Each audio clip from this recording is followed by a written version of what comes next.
The Great Pyramid is not a miracle of magic or descending gods, but a breathtaking triumph of mortal sweat, arsenic copper, and dark river mud.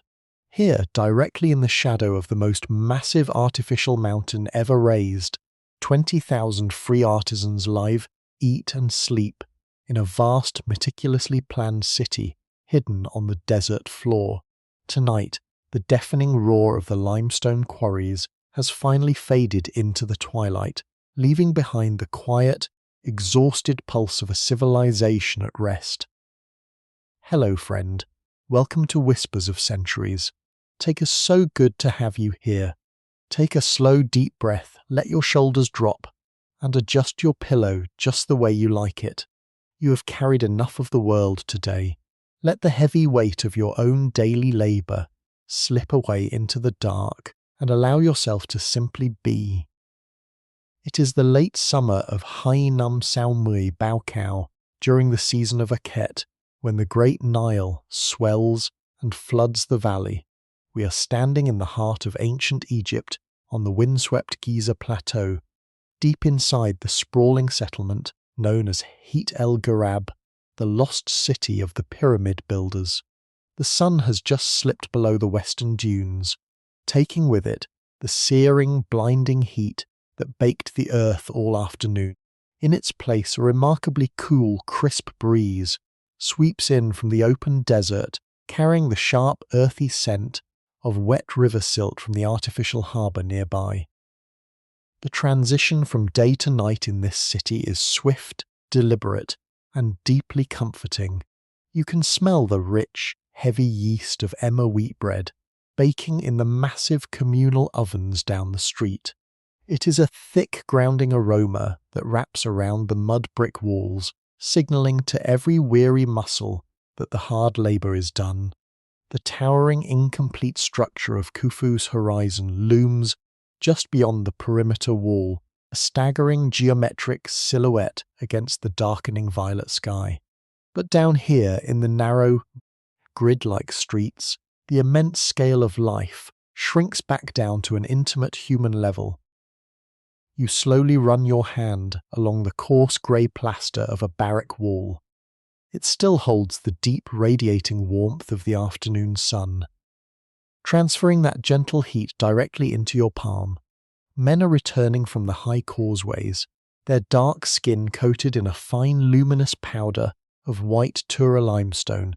There is a muted, soothing symphony of settling in, the soft thud of heavy leather sandals being kicked off by doorways, the metallic clinking of dull, copper chisels being bundled into woven linen cloths to be sharpened tomorrow, and the low rhythmic murmur of thousands of voices sharing a hard-earned meal of dried fish, roasted beef, and thick barley beer. No whips crack in the air here. There is only the shared, quiet dignity of highly skilled men who know they are shifting the very geography of the earth. Block by 2-ton block, you can see the heavy calluses on their hands as they pass the ceramic beer jugs back and forth, their movements slow and deliberate after 10 hours on the stone face. You find a quiet spot to sit on a woven reed mat near a small clay oil lamp. Its tiny flickering flame is fed by rendered animal fat, casting long, soft shadows over the swept earth, dancing in the quiet wind. The light is incredibly gentle on your tired eyes. As you watch the flame and feel the ancient, sacred dust beneath your feet, please know that this journey is a work of creative historical narrative, constructed solely for your entertainment, relaxation, and educational purposes. Just close your eyes, listen to the distant lapping of the river water against the stone quays, and let the centuries slowly roll back into the dark. The light from the small clay lamp barely reaches the corners of the room, but it is enough to show the comforting, familiar shapes of your existence here. Next to your woven reed mat sits a rough-hewn wooden stool, and upon it a shallow red-polished bowl and a tall ceramic jug. The jug is heavy, its rounded belly cool to the touch despite the lingering warmth of the evening it holds the thick, cloudy barley beer that forms the true lifeblood of this city, Seti. You reach out in the dim light, your fingers tracing the subtle grooved rings left by the potter's wheel, feeling the slight cooling dampness on the fired clay where the liquid breathes through the porous walls. You lift the jug, the weight of it pulling pleasantly at the tired muscles in your forearm, and take a slow, deliberate drink. The beer of this era is not like the clear, bitter drinks of the future. It is thick, almost the consistency of a thin porridge, rich with the complex taste of malted grain, a faint hint of sweet bruised dates, and the earthy, grounding essence of the Nile water itself.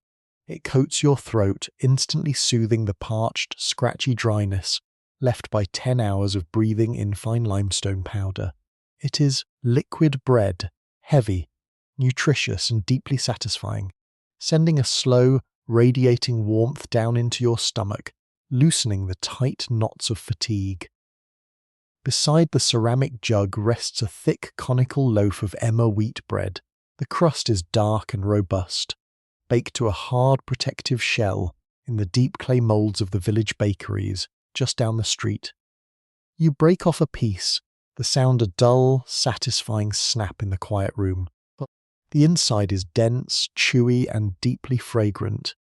As you take a slow bite, you notice the familiar, very faint grit of fine desert sand against your teeth.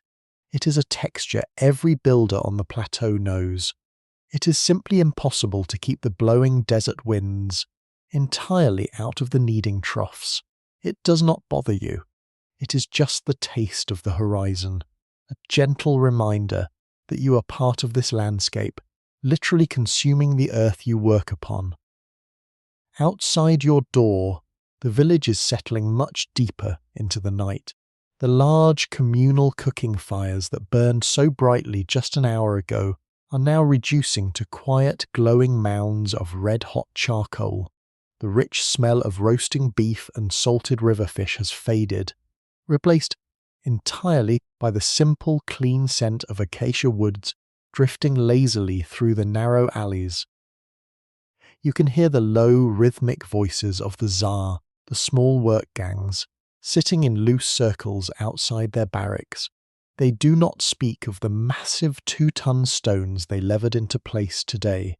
They speak of their families in the distant agricultural provinces, of the rising floodwaters bringing fresh black silt to their farms back home, of simple, ordinary, enduring things that ground them to the earth. Their voices blend together into a soft, murmuring drone, rising and falling like the gentle tide of a calm sea. You lean your head back against the mud brick wall. The thick plaster is smooth and completely dry. Kestrel lays for a moment. You close your eyes for a moment, just listening to the layers of the night. Beneath the hushed voices of the men, the sound of the Nile is a constant, low drone in the background. The artificial canals, dug incredibly deep by the Royal Engineers, bring the river right up to the base of the construction ramps. Millions of gallons of dark water moving slowly under the starlight, carrying the massive granite blocks from Aswan on their wooden barges. The water sounds heavy, sluggish, moving with a deliberate slowness that seems to perfectly match the slowing rhythm of your own heart. Your muscles are beginning to truly let go now. The dull, persistent ache in your shoulders, born from hauling on thick braided ropes of papyrus fibre, is melting away into a soft, heavy numbness. You can almost feel the physical tension draining down your arms, moving past your wrists and flowing out through your fingertips into the cool earth floor. There is no rush here, no urgency. The stars are beginning to wheel across the black canvas of the desert sky, mapping out the precise geometry of the heavens. But for you, right now, they are just a beautiful scattered light, watching over a sleeping city. You look down at the foot of your low wooden bed, where your heavy leather tool satchel rests on the swept earth of the floor. The epler pair hangs open in the dim light, revealing the dull, quiet gleam of your copper chisels. They are thick, blunt instruments, forged by the royal smith's verkepte Heit. Trace amounts of arsenic to harden the metal, yet the unforgiving limestone of the plateau still rounds their edges day after grueling day. You reach down slowly and trace the edge of a chisel with the pad of your thumb. It is entirely smooth now, its bite worn away by hours of striking the white stone. Tomorrow you will hand these heavy blades to the men at the glowing furnaces, watching into a sharp, precise line. But tonight the tools are perfectly silent. Next to the copper rests your wooden mallet. It is carved from the heart of a deep shine by the daily friction and polished natural oils of your palm. The striking head is splintered and bruised, bearing the physical memory of 1,000 heavy blows. You hold it for a moment, lifting it to your face. It smells faintly of dry ancient wood, stale sweat, and the fine chalky dust of the quarry. You place it gently back into the leather bag, tucking the flap over the tools, symbolically closing the door on your labour for the night. The work will wait for the sun. The stone will not move in the dark. The quiet of the small room is profound now, settling over your tired shoulders like a thick, weighted cloak of woven wool. It is in these quiet, suspended moments, between the heavy lifting of the day and the deep sleep of the night, that we find our truest rest. As we share this peaceful stillness together, if you find comfort in our journey tonight, you might consider leaving a quiet mark of your presence, perhaps a gentle like on this video, or subscribing to join our nocturnal travels here at Whispers of Centuries. It is just a small, silent nod in the dark, a way to let us know you are resting safely with us. Before you drift away completely, there is no rush, no obligation at all, just the steady, enduring comfort of the ancient night. Outside, the desert wind begins to pick up its pace. It is a low, sweeping moan that brushes against the massive, megalithic stone barrier of the Wall of the Crow. That wind carries the vast, empty chill of the deep Sahara, a quiet reminder of the infinite, inhospitable dunes that stretch out for hundreds of miles beyond this protected valley. But inside the secure walls of Heit el-Ghurab, the harsh wind is broken into harmless, gentle drafts that slip playfully through the narrow, grid-like streets. You can hear a piece of loose linen awning flapping softly somewhere down the alley, a rhythmic, muffled thwack against a wooden support pole. It is a slightly lonely sound, echoing in the dark, but it only reinforces the profound sense of safety you feel within these thick mud brick walls. You are insulated from the wildness of the desert. You are held within a fortress of community and shared purpose. You reach down and slowly unlace your leather sandals. The straps are worn incredibly soft from months of molded perfectly to the unique shape of your arches and heels. You set them aside on the floor, letting your bare feet rest against the cool, smooth clay. The earth feels incredibly solid and grounding beneath you. It anchors your body. You lie back fully onto the palm fiber mattress, pulling a light linen sheet up over your chest. The fabric is unbleached and undyed, retaining a natural, earthy colour that feels reassuringly real against your skin. You let your hands rest at your sides, the palms open and relaxed, releasing the last microscopic traces of tension in your heavy fingers. The small clay oil lamp beside your bed begins to slowly burn down. The tiny wick, fashioned from a twisted scrap of discarded linen, drinks the last few drops of rendered animal fat. The flame flickers once, twice, casting long, slow dancing shadows across the ceiling, before quietly shrinking into a tiny glowing orange ember. A thin wisp of pale smoke curls upward in the dark, carrying the faint, rich smell of roasted fat and burnt flax. It is a familiar, comforting smell that signals the absolute end of the waking hours. The room is now swallowed by a deep, velvety darkness, but it is not a heavy or frightening dark. It is the soft, protective darkness of a subterranean chamber, a place where the overwhelming scale of the world is completely shut out. Your eyes adjust to the deep shadows, relying now only on the very faint silver light of the moon that filters through the small high window opening. The moonlight paints a single pale rectangle on the swept clay floor, a quiet, geometric shape that slowly creeps across the room as the night deepens. You watch it for a moment, your mind detaching from the rigid measurements and the complex calculations of the day's labour. As the visual world fades away, your sense of hearing seems to expand. Reaching out into the sleeping city, you can hear the incredibly slow, steady breathing of the other men in the adjoining rooms of the barrack. It is a collective respiration, the deep rhythmic rise and fall of chests that have spent the day hauling and levering massive stones. Their breathing forms a low, soothing drone, a lullaby of shared exhaustion. Somewhere far down the narrow street, a stray desert dog lets out a low, sleepy huff, shifting its weight in the cooling dust, and then falls completely silent again. You shift slightly on your pallet, and the woven palm fibers creak softly in response, settling perfectly around the contours of your hips and shoulders. The bed is low to the ground, keeping you close to the stable, enduring earth.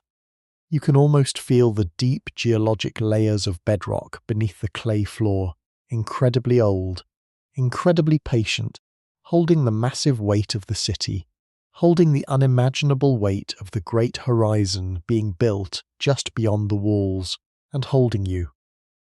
Your mind drifts upward toward the plateau, toward the great rising structure of Khufu's monument, resting quietly in the moonlight.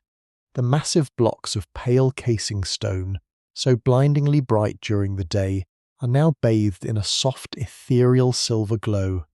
The vast construction ramps are entirely empty. The thick papyrus ropes lie coiled and motionless. The heavy wooden sledges rest heavy in the sand. Everything is perfectly still. The monument does not need you right now. The stones are resting, the river is resting, and you are resting. Let your breathing match the slow, deliberate pace of the Nile. Inhale, drawing in the cool, clean desert air. Exhale, letting go of any lingering tightness in your chest. Let the breath flow out like the slow tide of the inundation. The muscles in your legs are completely heavy now, anchored to the bed, as if they were carved from the very granite you helped move today. There is no need to carry that immense physical weight in your mind anymore. Just let it sink. Let it settle deeply into the earth. You are a small, vital piece of a much larger rhythm, a rhythm of seasons, of floods, of moving stone. But in this particular moment, none of that matters. You are just a tired man, safe in the dark, surrounded by the quiet hum of your fellow builders. The night is doing its slow restorative work, knitting your muscles back together, knitting your looks to calming the pulse of the city, smoothing away the edges of the day. The temperature in the room begins its final, subtle drop as the midnight hour approaches. The thick mud brick walls of your barrack, which had so generously radiated the sun's warmth during the early evening, are now acting as a cool, solid buffer against the sharp chill of the deep desert night. The vast Sahara is a land of profound extremes, an ocean of burning light during the day, and a freezing expanse of shadow in the dark. But you are perfectly sheltered. You reach down with heavy, tired fingers and pull the woven linen sheet a little higher, tucking the slightly frayed edge just under your chin. The fabric is wonderfully thick, holding a steady, comforting pocket of your own body heat close to your chest. As the silence in the room deepens, the faint rhythmic sounds of the night watch begin to gently materialize in the distance, very far away, near the large administrative buildings at the center of the village. You can just barely hear the incredibly slow, measured footsteps of the Medjay guards. Their soft leather boots scuff gently against the pack-deep, predictable rhythm. A soft sweep of leather, a long pause, a soft sweep of leather, a long pause, and another soft sweep. They walk with tall wooden staffs, though there is no true danger here within the wall of the Crow. They are simply the quiet, steadfast guardians of the sleeping city, pacing the perimeter, is perfectly maintained until the sun returns, and when the sun returns. You listen to their footfalls gradually fade away into the labyrinth of narrow, intersecting streets, leaving a trail of absolute stillness in their wake. As the sound disappears, you bring your attention back to the physical weight of your own body. Your spine presses flat against the palm fiber mat. You can almost feel the individual vertebrae, stacked one upon the other, slow a day of bearing heavy, awkward loads. It is a subtle, spreading relief. It is a subtle spreadings, a slow unspooling of tight ligaments and tired tendons down the center of your back. A deep, heavy lethargy begins to pull comfortably at your limbs. Your arms and legs feel as though they are slowly sinking directly into the earthen floor, becoming a permanent, unmoving part of the room itself. You are completely devoid of the urge to move, perfectly content to remain entirely still. You take another slow, measured breath in the dark. The air inside the small room has settled completely now. The chaotic dust of the day, the fine chalky powder of the limestone, the microscopic flakes of arsenic copper, the loose ash from the communal cooking fires. It has all finally drifted down to the swept floor, leaving the air you breathe incredibly clear, crisp, and cool. It smells of old earth, resting men, and the faint, sweet memory of roasted grain. It is the complex, beautiful smell of a community at complete rest. Your mind begins to gently untether itself from the physical world. The sharp edges of your waking thoughts become soft and wonderfully blurred. The mental lists of stone blocks, copper levels simply melt away into the dark, replaced by the vast, empty expanse of the night. You are floating now, drifting on a slow-moving river of sleep, carried gently along by the quiet synchronized breathing of resting all around you. The heavy, peaceful lethargy that began in your limbs has now moved slowly up through your chest, settling into a deep, comforting warmth behind your eyes. You feel no desire to open them. The eyelids themselves feel as though they have been gently weighted down by small, smooth river stones, holding you securely in this quiet, internal dark. The physical boundaries of the small mud brick room seem to dissolve, leaving only the sensation of floating in an endless, quiet void. It is a profound feeling of safety, of knowing that there is absolutely nothing required of you until the sun returns to the eastern horizon. Far beyond the thick protective perimeter of the Wall of the Crow, the Great Nile continues its ancient, silent work. The river never truly sleeps. It simply moves with a slow, deliberate grace under the blanket of the night sky. You can picture the dark, heavy water pushing gently against the limestone quays of the artificial harbour, the massive cedar transport barges, stripped of their white in the calm basin. The thick hemp and papyrus mooring ropes groan, very some strain, softly as they take the strain, a low rhythmic creaking of wood and fibre that blends perfectly with the slow beating of your own heart.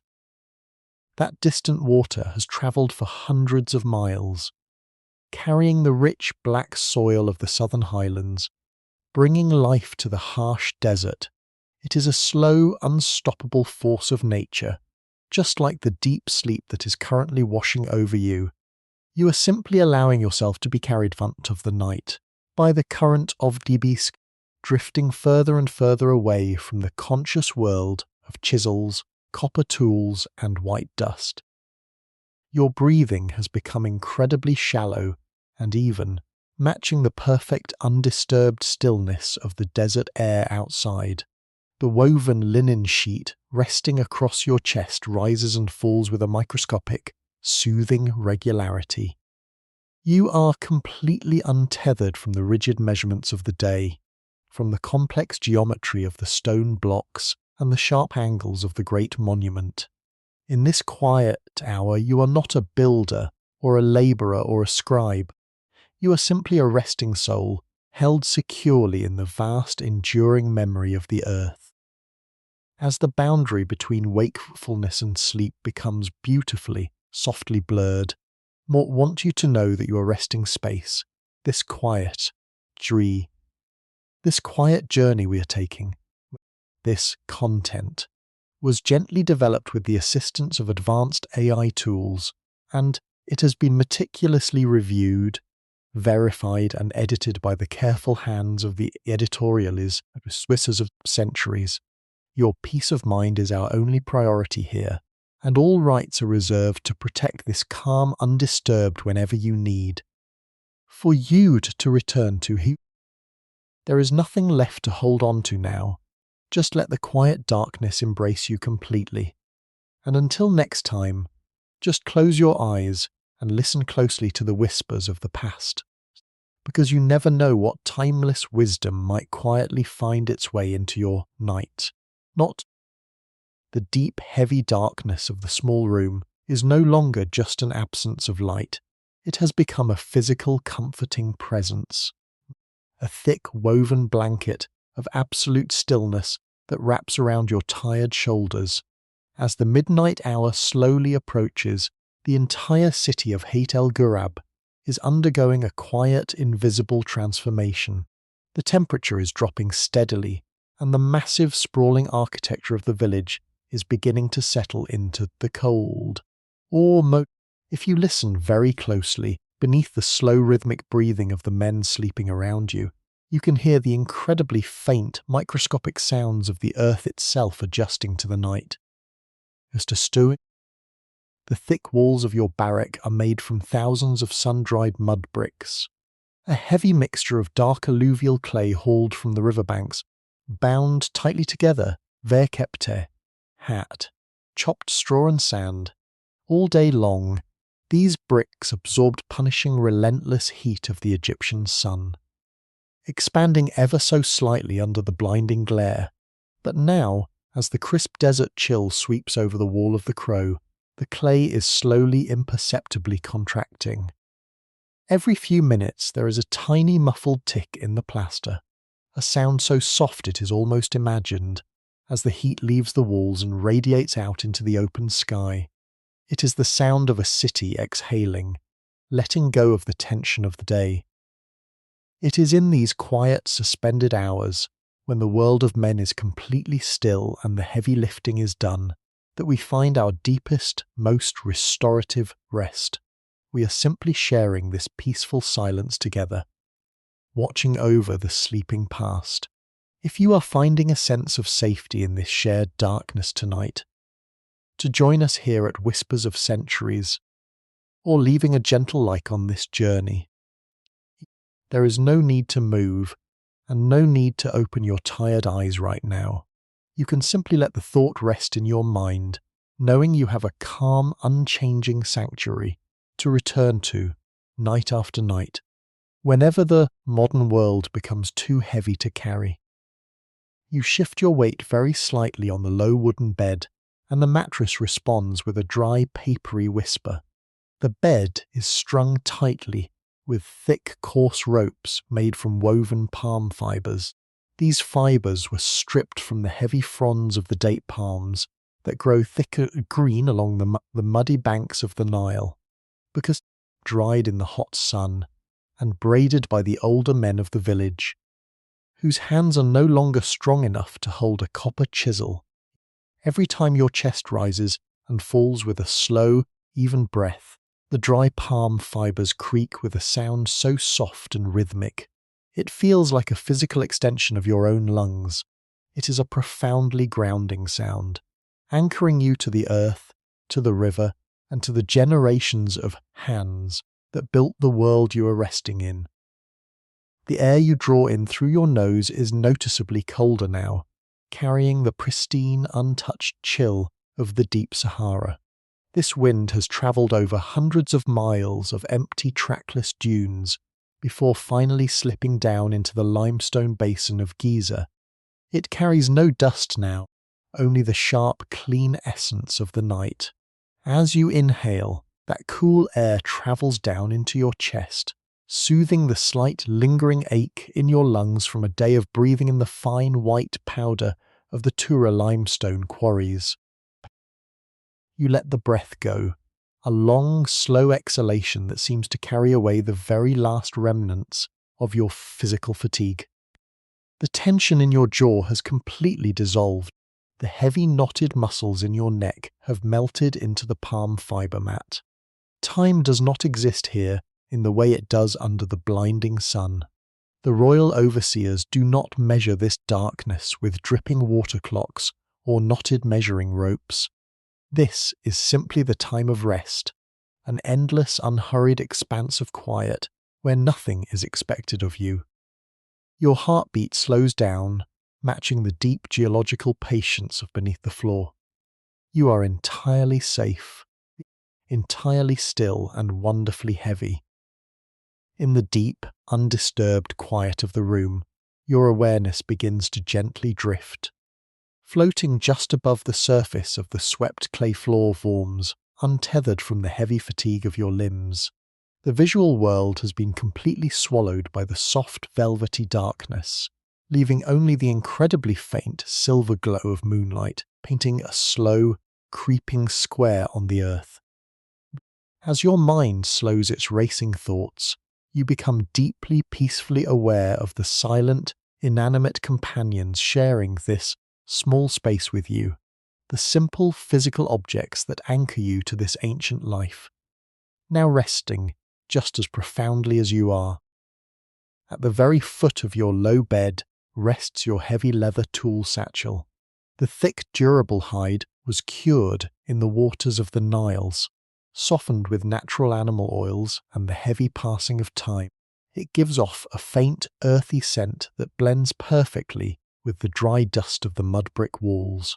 Inside that folded leather pouch, wrapped carefully in a scrap of discarded linen, lies your heavy copper chisel.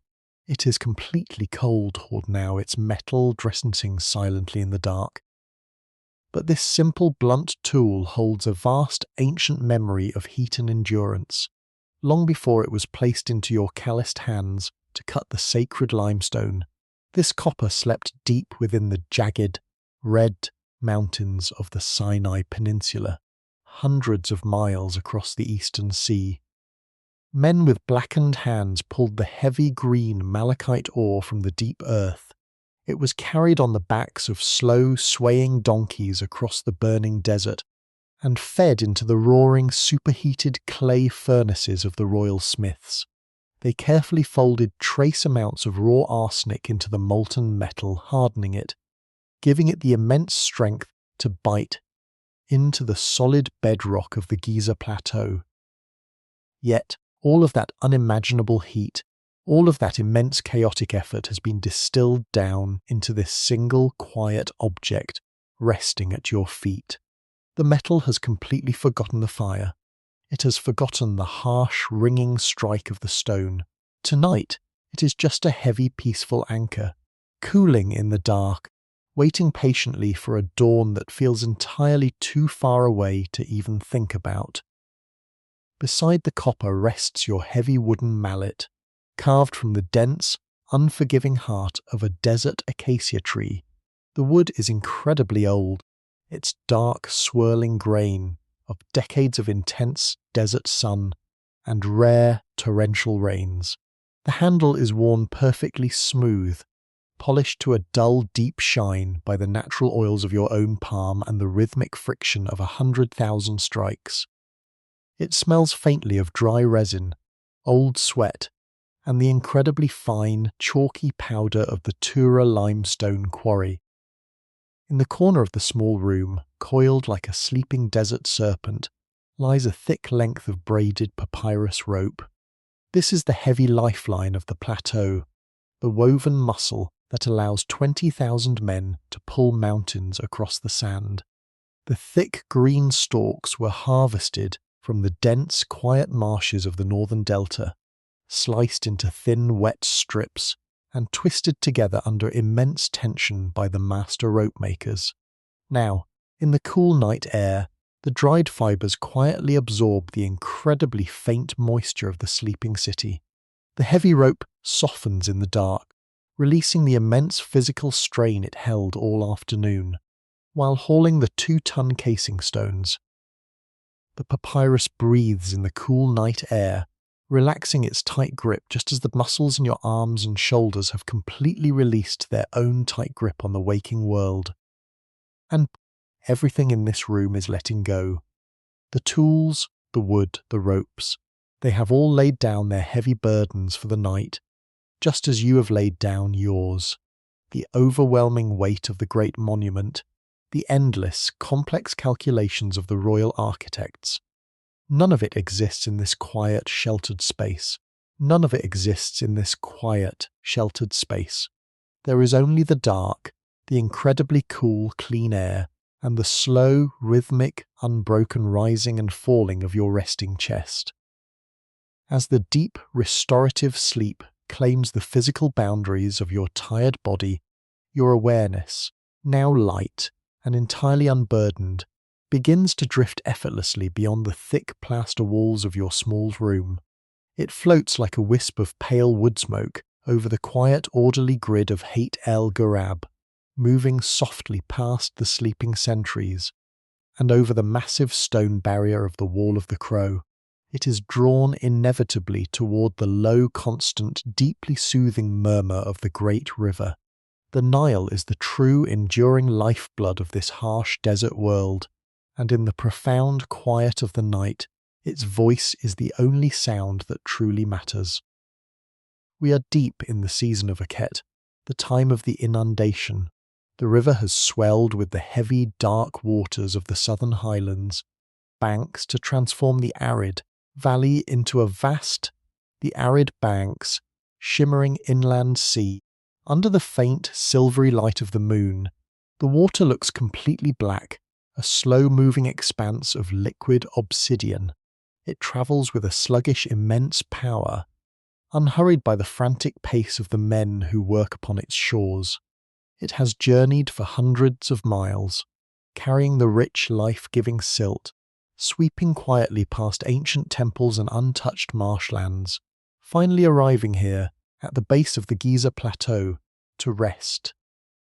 The royal engineers, possessing a profound, quiet mastery of the earth, have carved deep, wide artificial canals to coax the Whitewood construction to the foot of the great construction ramps. Here, in the vast, still basin of the royal harbour, the turbulent energy of the river is completely tamed. The water is perfectly calm, its surface broken only by the microscopic ripples of the cool night wind. If you listen closely in the dark, you can hear the incredibly rhythmic, hypnotic sound of the water gently lapping against the massive white limestone blocks of the quays. It is a soft, wet sound, a low, gentle slosh, and then another quiet sigh of water against stone. It is the incredibly slow, steady heartbeat of the valley itself. Moored securely to the heavy stone bollards along the quays are the massive cedar transport barges, stripped of their wide white linen sails. Their tall wooden masts point silently toward the sprawling constellations above. These magnificent vessels, built from the dark, fragrant timber imported from the distant mountains of Lebanon, sit incredibly low and heavy in the water. They have spent weeks fighting the strong currents, bearing the unimaginable weight of the gigantic red and black granite blocks brought from the distant southern quarries of Aswan. Now their grueling journey is completely over. The great stones rest quietly in the holds, and the empty barges sway ever so slightly in the calm, protected harbour. As the gentle swells of the water lift and lower the massive wooden hulls, the thick cedar planks groan with a deep, resonant, deeply comforting sound. It is a low, hollow creak that echoes softly across the dark water. The incredibly thick braided papyrus mooring lines stretch and relax, holding the vessels perfectly safe against the stone docks. The air down here is wonderfully thick and cool, heavy with the deeply grounding scent of crushed green reeds, wet alluvial mud, and the faint sweet memory of cedar resin. You can feel the slow rocking motion of those great wooden boats deep within your own resting mind.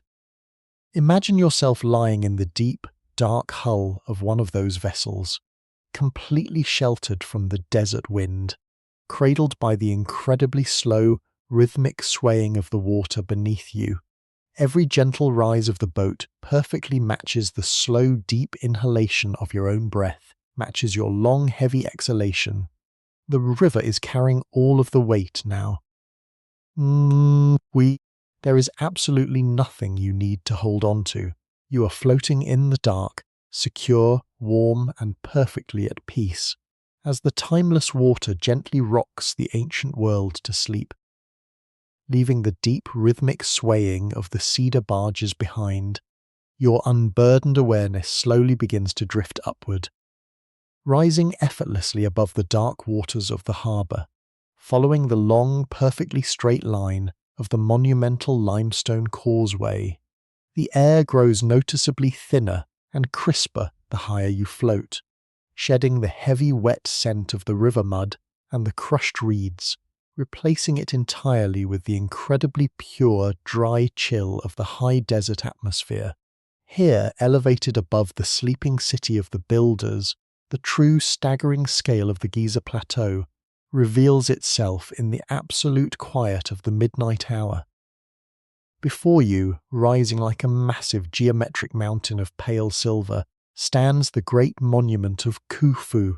In the waking hours, the blinding glare of the Egyptian sun makes it nearly impossible to look directly at the polished Tura limestone casing.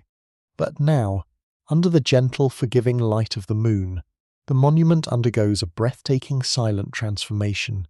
The flawlessly flat, white stone surfaces do not just reflect the moonlight, they seem to softly absorb it, glowing from within with a cool ethereal luminescence. The pyramid rests in perfect immense silence, an unfathomable weight of stone, pointing exactly, with absolute mathematical perfection toward the heavens. As we float together in this ancient starlit silence, suspended peacefully between the heavy earth and the infinite sky, if you feel a deep sense of calm washing over your tired mind, you might consider quietly subscribing to our journey here, or gently leaving a like on this video, or gently leaving on this. It is nothing more than a soft invisible thread connecting us through the dark. A simple wordless way to ensure we can continue nights together whenever you need a safe place to rest. There is no pressure at all to move. Simply let the thought drift away into the cool wind. Above the glowing peak of the great monument, the night sky stretches out in a vast, unimaginable canopy of absolute black velvet, with no fires burning on the plateau, and not a single trace of in the distant centuries to come. The stars burn with a fierce, brilliant clarity.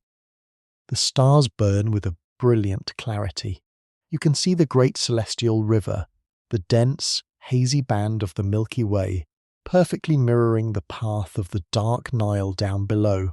It arches majestically across the sky, a glittering path of stardust that the ancient priests know is the true waterway of the gods, waiting to carry the soul of the pharaoh into eternity.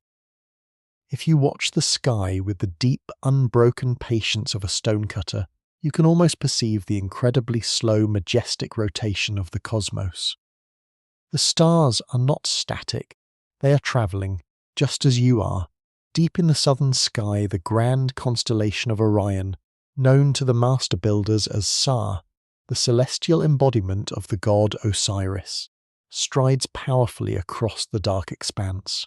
His glowing starry belt perfectly aligns with the great monuments resting quietly on the sand below, binding the heavens and the earth together in an unbreakable, cosmic embrace. The royal astronomers, the silent keepers of time, have spent decades measuring these incredibly slow, celestial movements with their simple wooden merkets and plumb lines, observing the stars that never set, to establish the eternal concept of Ma'at, the divine, perfect, unshakable order of the universe. Looking up at this vast wheeling geometry of light, you feel wonderfully, incredibly small. The heavy, pressing anxieties of your waking life, the physical aches in your tired muscles, the endless calculations of the quarry, they are instantly reduced to microscopic, meaningless grains of sand against the overwhelmed backdrop of eternity. You are simply a tiny, peaceful point of consciousness, held securely within a perfectly ordered universe, drifting effortlessly through a cold, beautiful night that feels as though it will last forever. As the great starry figure of Orion continues his incredibly slow, majestic march across the southern heavens, above the Giza Plateau begins to shift. The deep, still cold of the midnight hour gives birth to a vast, invisible river of air, the true ancient breath of the Sahara. This wind does not come from the wet, heavy marshes of the river delta to the north. It is born in the deep, trackless wastes of the western desert, an ocean of sand where no man walks and no water flows. It is a wind of absolute purity, stripped of all moisture, all heat, and all chaos.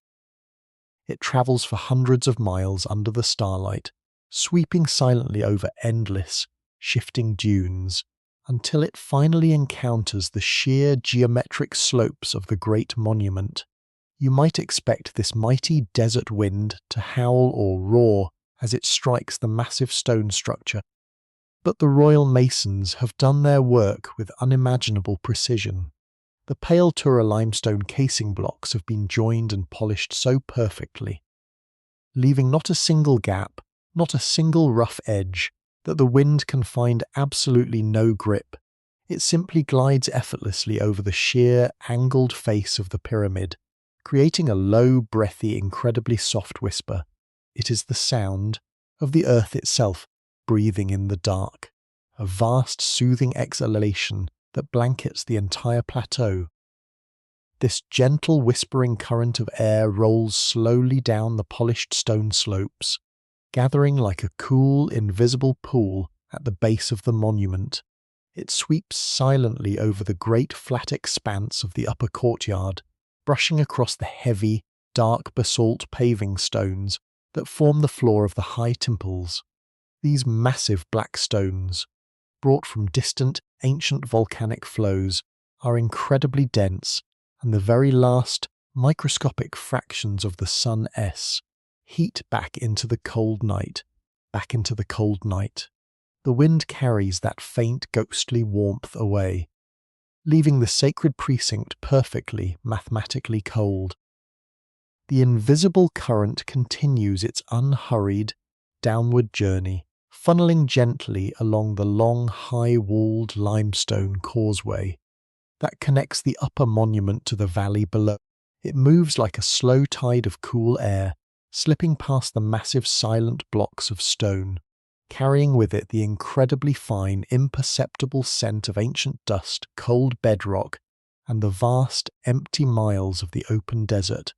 It is a cleansing wind, washing away the heavy, chaotic energy of the day's labour, erasing the footprints of 20,000 men in the loose sand, and leaving behind only the pure, essential stillness of the ancient world. Finally, this quiet, travelling breath of the Sahara spills over the immense megalithic barrier of the Wall of the Crow, softening as it breaks against the thick mud brick architecture, and filters gently down into the narrow, sleeping streets of Heit el-Ghurab. It slips quietly through the dark, grid-like alleys, brushing softly against the dry plaster walls, until it finds the small open window of your room. It drifts inside. A remarkably cool, clean draft that gently touches your resting face. It brings the profound, empty peace of the high desert directly to your bedside, settling over you like a heavy, invisible veil of protection. Your own slow, even breathing falls perfectly into rhythm. There kept Heit this ancient wind, drawing in the cool, silent peace of the old kingdom, and exhaling everything else deep into the welcoming dark. That incredibly cool, clean draught of desert air that has travelled over the great monument now rests gently against your skin. It is a subtle, invisible touch, a quiet reminder of the vast, open world that exists beyond the thick mud brick walls of this small room. In perfect response to that cooling breeze, your heavy, tired hands instinctively draw the woven linen sheet just a fraction of an inch higher, tucking the slightly coarse, unbleached edge securely under your chin. The fabric is a masterpiece of simple, ancient comfort, spun from the flax of the river valley, holding a thick, perfectly insulated pocket of your own natural body heat. The contrast between the sharp chill of the room and the deep, radiating warmth trapped beneath the linen creates a profound, almost overwhelming sensation of a physical safety. Sobni, you are cocooned here, protected from the elements, protected from the heavy labour of the day, and completely protected from the endless march of time. As you sink deeper into the radiating warmth, you can feel the very last microscopic traces of tension finally releasing their grip on the muscles of your face.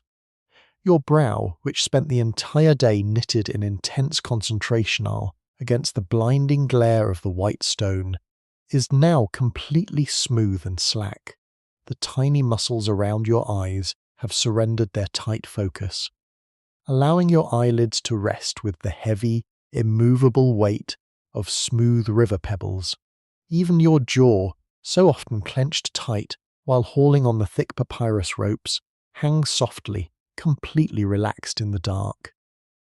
Time in this deep suspended state has completely lost its rigid, demanding meaning. There are no overseers here to measure the hours. There are no sharp shadows stretching across the sundials in the temple courtyards to dictate the passing of the day. The only measure of time that exists for you right now is the incredibly slow, steady, deeply reliable beating of your own heart. It pulses with a quiet, muffled thud in your chest, a sound so perfectly rhythmic that it mirrors the slow, precise water clocks. The clepsydras, used by the royal priests in the silent, hidden sanctuaries above, drop. By careful drop, the waterfalls in the dark temples measuring eternity, beat by slow beat. Your heart measures the profound peace of this single, beautiful night. With every slow pulse of blood through your resting veins, your limbs grow impossibly heavier. Your arms and legs no longer feel like flesh and bone. They feel as though they have slowly transmuted into the very bedrock of the plateau itself. Gravity is pulling gently, persistently at every fibre of your being, sinking you deeper and deeper into the woven palm mat, pressing your spine perfectly flat against the cool ancient earth. You do not resist this heavy downward pull, you welcome it completely, allowing the solid earth to fully support the immense weight of your exhaustion. The conscious world of thoughts, memories and plans has faded into an incredibly thin, translucent mist, dissolving entirely into the surrounding darkness. The intricate geometry of the Great Pyramid, the sharp ringing of the copper chisels, the shouting of the work gangs, They are all millions of miles away now. You are drifting peacefully on the very edge of profound, dreamless sleep, carried by the rhythmic, synchronized breathing of the thousands of men, resting silently around you, carried by the slow, eternal movement of the Black River, and carried by the deep, enduring stillness of the stone.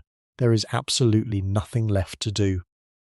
Nowhere else to be, just the comforting, heavy blanket of the ancient night, holding you perfectly safe in the dark. Just beyond the edge of your low wooden bed, resting quietly on the swept earth floor, sits the tall ceramic jug that holds your daily ration of water and Heit. In the deep, velvety shadows of the small room, its rounded belly is barely visible, a soft, dark curve against the straight, geometric lines of the mud brick wall. But even without seeing it clearly, your resting mind knows its exact shape, its comforting weight, and the incredibly smooth, cool texture of its fired surface. Like the heavy copper tools and the coiled papyrus ropes, possesses its own quiet, ancient memory, a memory of dark water, of spinning motion, and of the enduring earth. Long before it was brought into this quiet, sheltered room, the material of this jug was an inseparable part of the great river itself.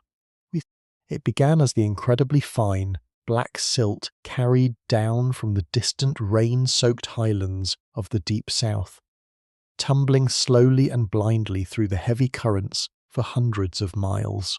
It finally came to rest in the shallow, reedy banks during the season of the inundation, dark, heavy, and saturated with the raw, life-giving essence of the Nile. Men waded into the cool, receding floodwaters, gathering this thick, perfect clay by the handful, smelling the deep, earthy aroma of wet roots, crushed lotus stems, and ancient fertile soil. The heavy, wet clay was carried in woven baskets to the quiet, shaded workshops of the royal potters.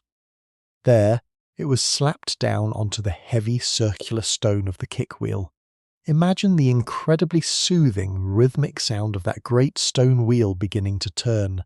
A low, heavy, grinding hum, spinning with a slow, deliberate momentum.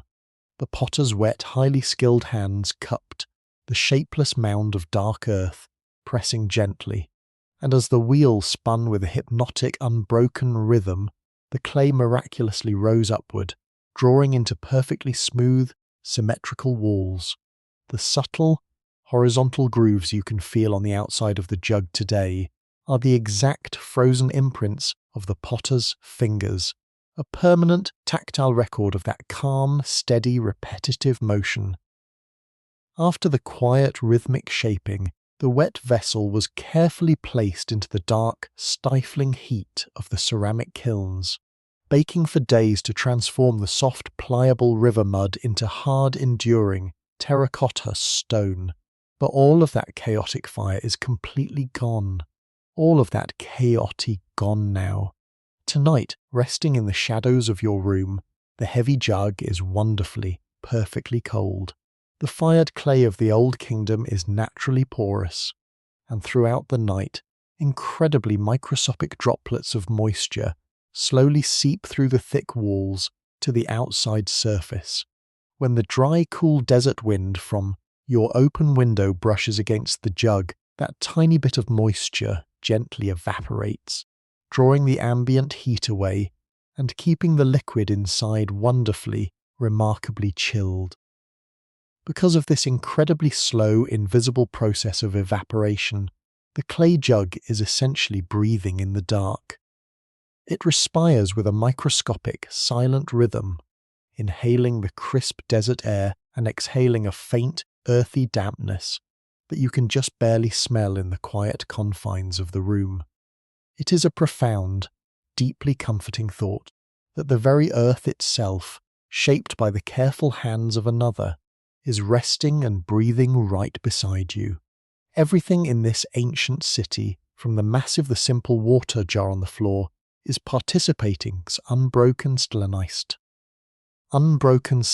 of the night. You let your own breathing fall into perfect, effortless synchronization with the silent respiration of the room. Drawing in the cool, clean quiet of the desert, exhale, releasing the very last lingering phantom of a thought into the dark.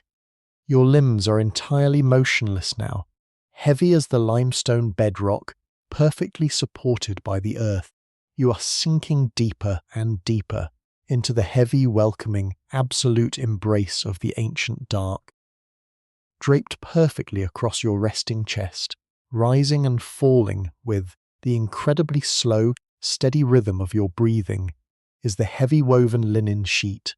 In the deep, featureless dark of the room, you cannot see its pale, unbleached colour, but your skin knows its familiar texture intimately. It is not the incredibly fine, translucent fabric worn by the royal priests or the nobility. It is a common builder-esque cloth, thick, durable, and wonderfully reassuring. The heavy threads crisscross in a tight, simple weave, creating a slightly coarse to the touch that feels slightly coarse to the touch, yet incredibly soft from months of use.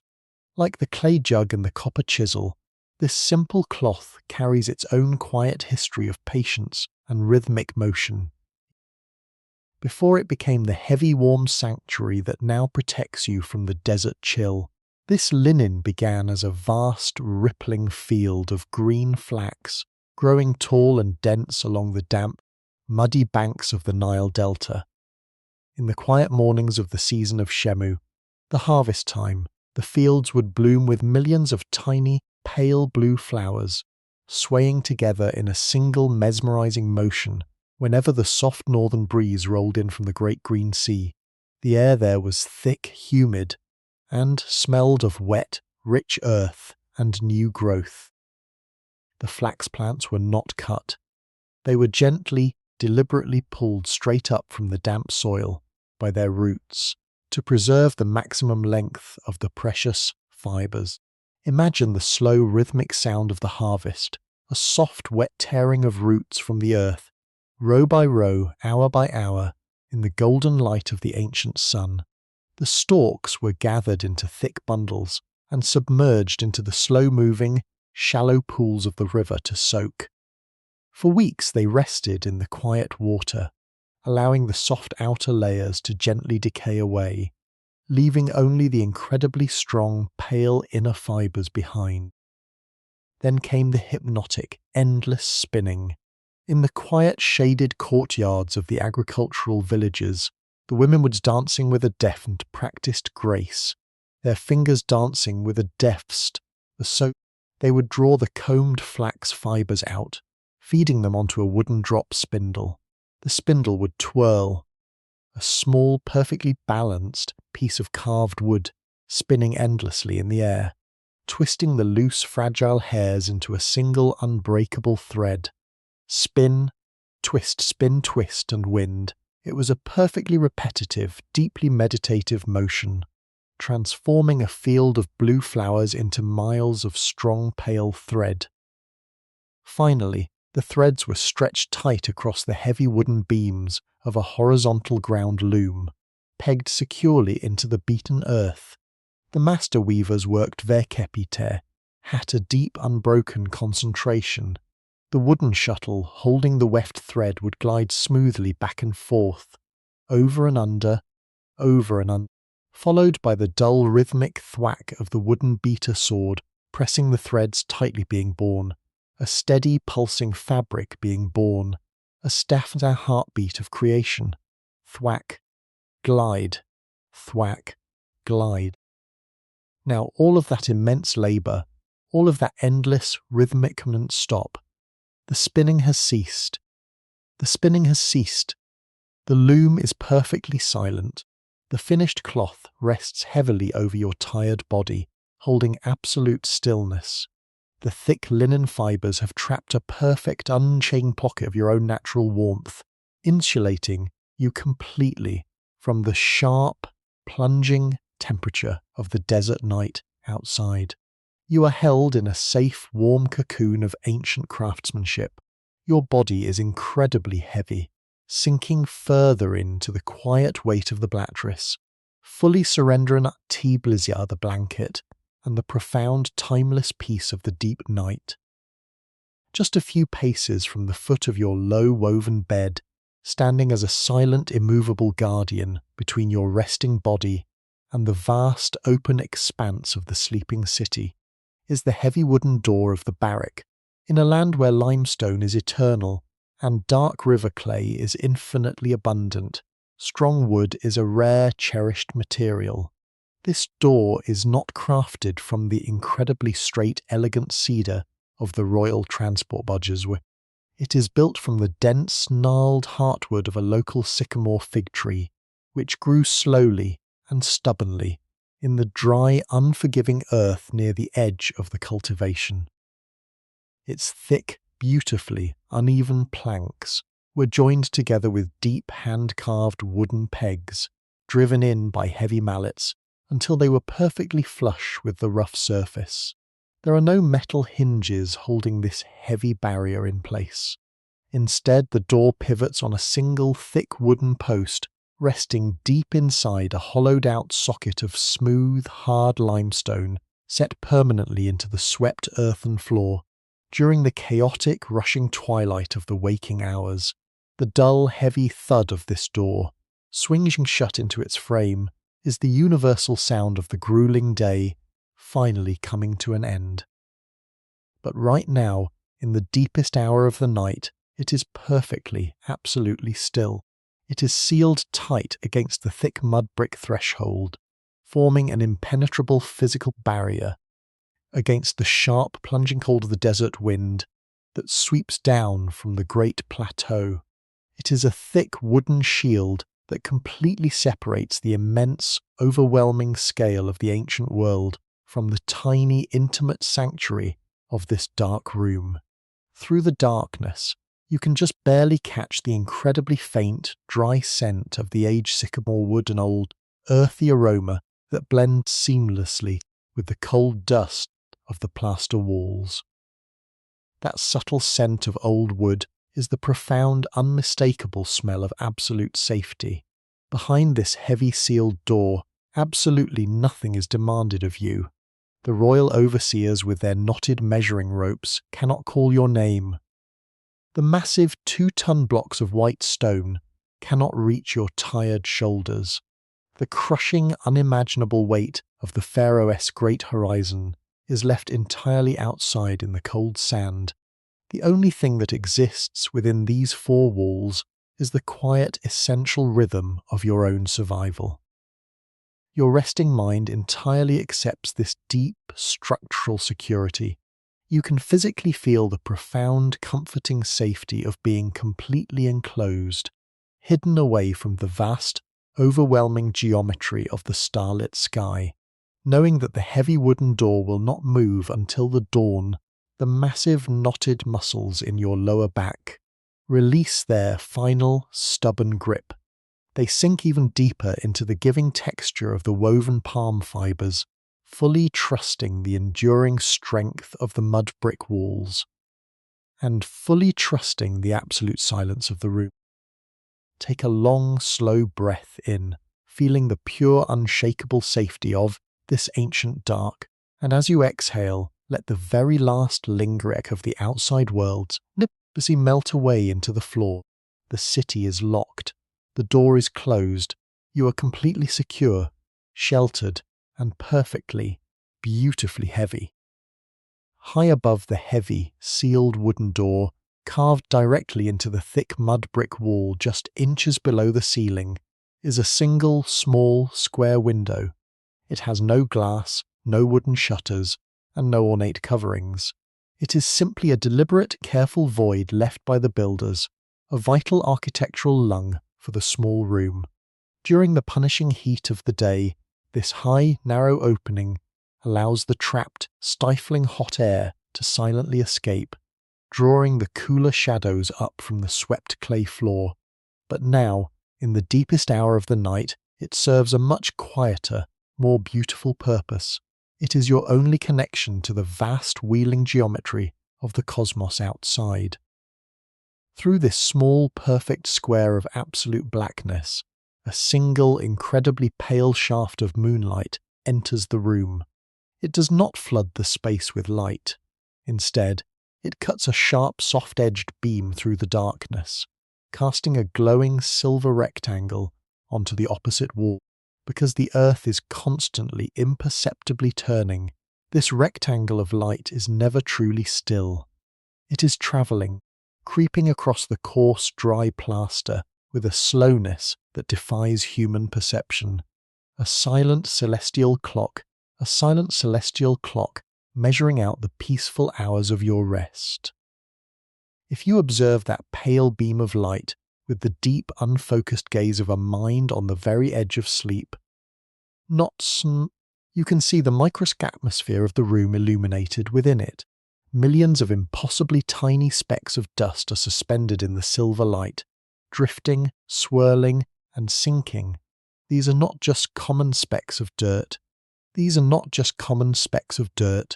They are the microscopic, airborne memories of the Great Plateau.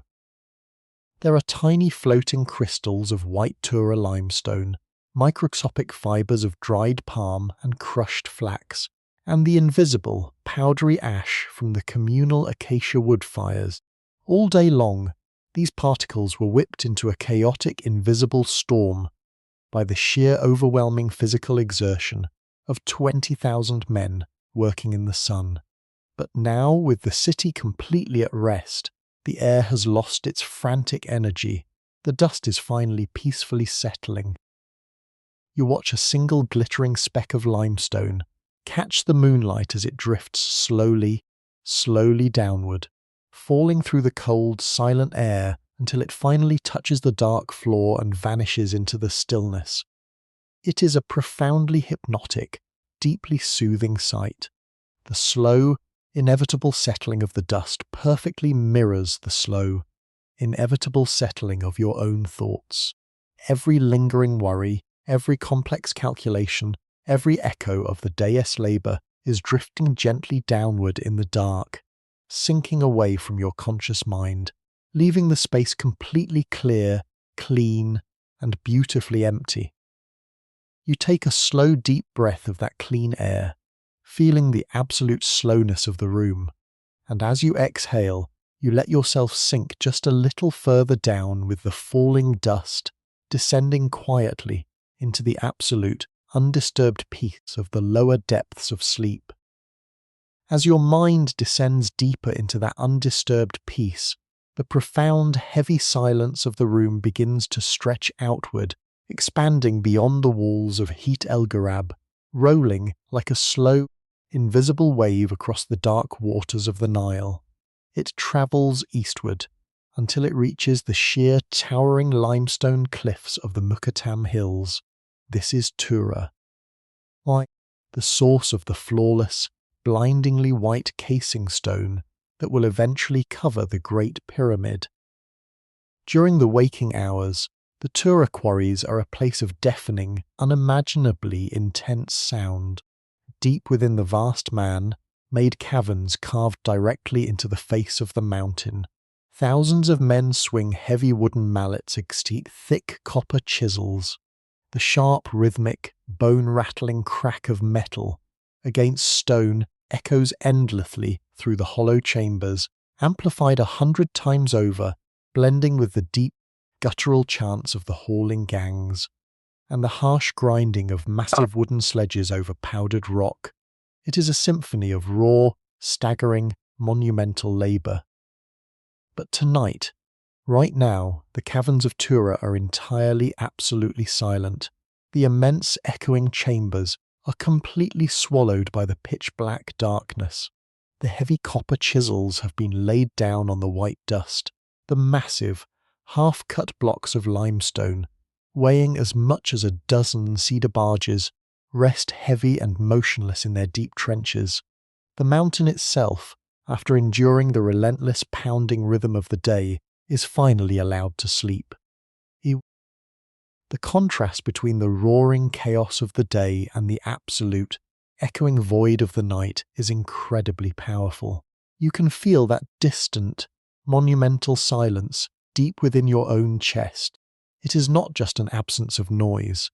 It is a heavy, physical presence, a thick, entire ancient world that wraps around the inabsenced world, knowing that the great quarries are perfectly still, knowing that the stone is no longer being broken, allows the deepest, most exhausted parts of your nervous system to fully surrender. Or, there is no stone to cut. There are no ropes to pull. The great mountain of Khufu is resting, the river is resting, and the eastern cliffs are resting in the dark. The entire universe has paused its chaotic rotation, simply to allow you this perfect, unbroken hour of peace. Your breathing is now incredibly long and shallow, a slow rhythmic tide that perfectly matches the deep geological slowness of the sleeping stone. You are a seamless, deeply embedded part of this silent world, completely safe and completely at rest. High on the sloped, half-finished flanks of the great monument, stretching hundreds of feet into the cold, starlit air, massive wooden scaffolding clings to the pale limestone. From the valley below, it looks like a delicate, intricate spiderweb woven against the side of a gleaming white mountain.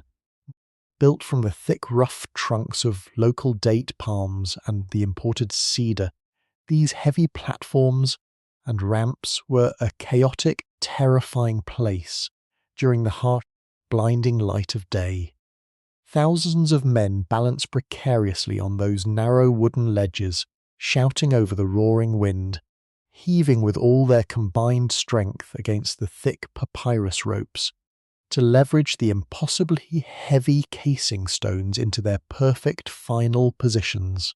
The wood groaned, creaked, and shrieked under the unimaginable pressure, while the thick braided ropes stretched incredibly tight, singing with the dangerous, high-pitched tension of snapping fibers.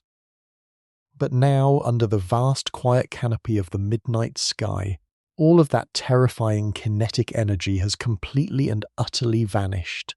The massive wooden beams rest silently against the perfectly cool, polished stone, casting long, sharp, geometric shadows in the silver moonlight. The immense coils of heavy papyrus rope, which held the very lives of the hauling gangs in their tightly woven fibers just hours ago, are now lying completely slack and motionless on the wooden planks. As the sharp, pure chill of the deep desert night settles over the plateau, the tightly wound fibers of those ropes begin to subtly, imperceptibly relax. They absorb the incredibly faint, cool moisture that rises from the distant river, slowly unwinding the microscopic, trapped tension within them. It is a profound, deeply comforting image of absolute release. The heavy ropes, thick as a man's arm, simply surrendering their grip in the dark.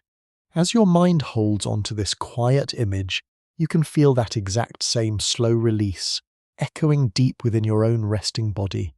Just as the papyrus ropes let go, the long heavy tendons in your own arms, your shoulders, and your legs, your ains, are completely letting go.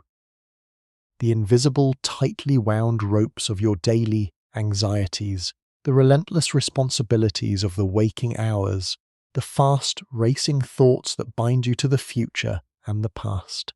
They are all finally going completely slack in the dark. There is absolutely nothing left to pull. There is no heavy burden you need to hold together. The great monument is completely safe. The massive scaffolding is resting quietly against the stone, and you are perfectly, deeply untethered, floating in the calm, quiet space between the heavy earth and the ancient stars. Tucked safely near the very bottom of the heavy leather satchel at the foot of your low bed, resting in absolute undisturbed darkness, is a tool of unimaginable precision. It is your wooden frame level, a beautifully simple, incredibly vital instrument that dictates the exact unforgiving geometry of the Pharaoh's great horizon. Heit, carved from 3 pieces of deeply polished, aged acacia wood, forms a perfect rigid triangle, and hanging from the very apex of this wooden frame is the plumb bob, a small teardrop-shaped weight carved from incredibly dense black diorite, suspended by a thin, tightly braided cord of the finest white flax. During the grueling, sun-drenched hours of the waking day, this small instrument holds the immense, crushing weight of absolute perfection. When placed upon the massive, raw blocks of pale limestone, your tired, dust-filled eyes would stare intensely at that thin, flax string, waiting with bated breath for the heavy black stone to stop swaying. The string had to align perfectly, flawlessly, with the tiny notch carved into the center of the wooden crossbar. If it was off by even the width of a single grain of sand, the block had to be ground down again.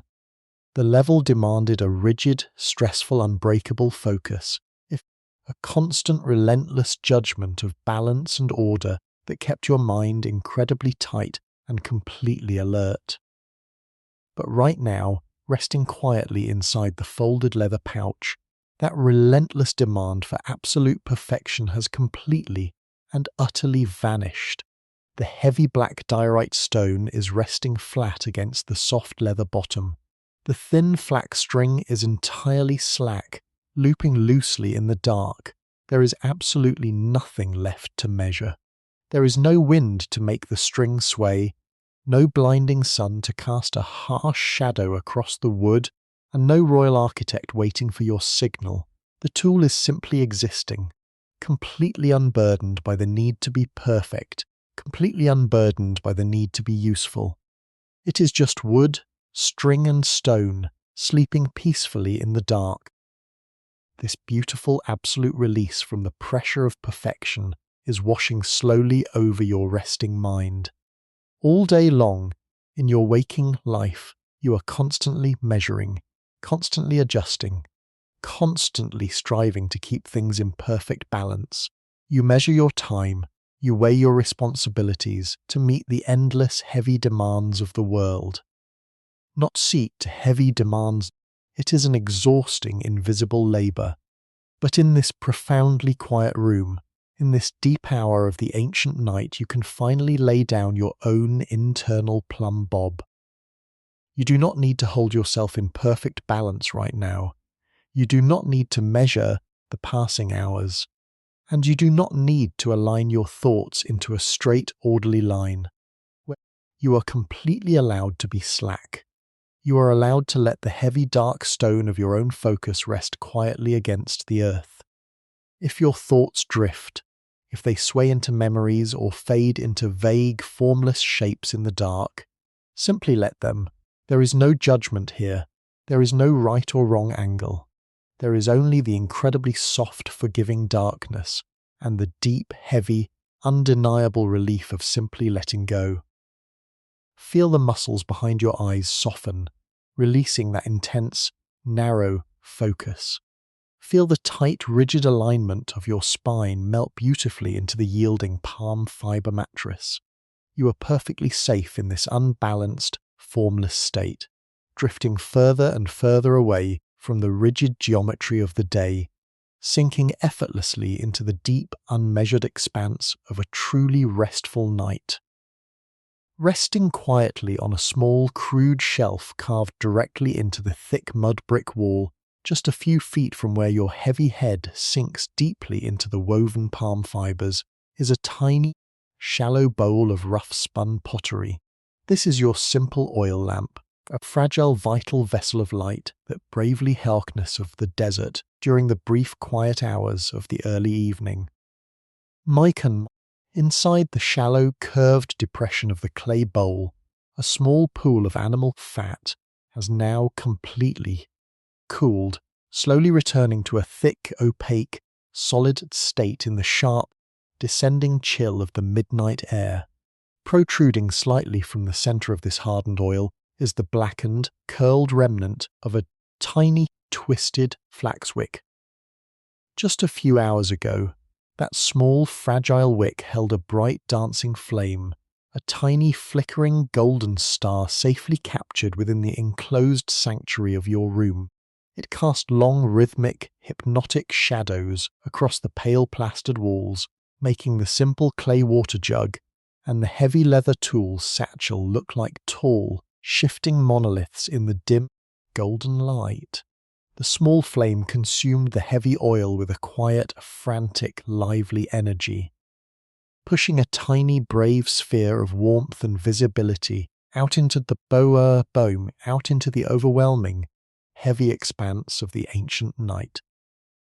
But now, that frantic, burning energy is completely and beautifully spent. The flame has been carefully and deliberately pinched out by your own tired, calloused fingers, leaving behind absolutely nothing but the incredibly faint of burnt flax and rendered oil, a deep, earthy, slightly sweet aroma that lingers heavily in the cool, perfectly still air of the small room.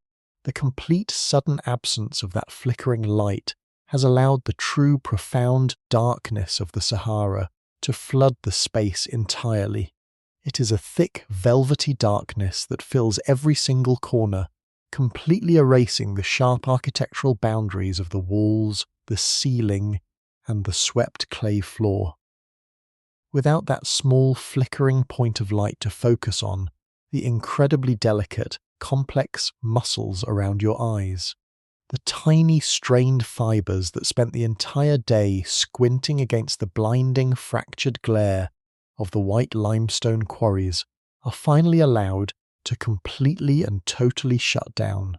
There is absolutely nothing left for them to see. There are no shifting shadows to interpret, no sharp edges of stone to measure, and no sudden movements to track. The optic nerves, which carry the heavy, constant visual weight of the waking world, are now completely flooded with a deep, soothing, perfectly unbroken blackness. The physical sensation of this absolute dark is incredibly heavy and profoundly comforting. It feels as though a thick, soft, weightless cloth has been gently draped directly over your closed eyelids, pressing them down with a quiet, undeniable finality. The extinguishing of that small, bright flame in the clay lamp is a perfect, silent mirror to the beautiful extinguishing of your own waking consciousness. All day long your mind burned with an intense, bright, focused energy, planning, calculating, lifting and enduring under the punishing, relentless heat of the sun. You pushed your raw strength and your unyielding focus out into back the chaos, shaping the eternal stone of the Pharaoh's great horizon. But you cannot burn forever. No human soul can. Now the time for burning is entirely over. The heavy protective darkness has returned to rightfully claim the room, softly and thoroughly smothering the very last, lingering embers of your daily thoughts. You do not need to produce light anymore. You do not need to produce energy, or movement, or sound. You can simply allow yourself to cool down, just like the shallow pool of oil resting in the tiny clay lamp. You can feel the quiet, beautiful dimming of your own internal light, a slow, gentle, incredibly peaceful fading away of everything of your awareness, the outermost edges mistily curling inward, turning dark and wonderfully quiet, a softly marred, surrendering completely to the vast, heavy, absolute peace of a dreamless ancient rest.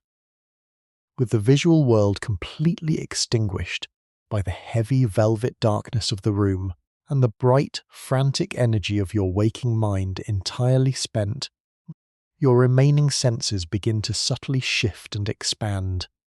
You are no longer trapped within the tight, claustrophobic confines of your own tired body. Without opening your eyes, without moving a single heavy muscle, your awareness sinks deeply into the swept clay floor beneath your woven bed.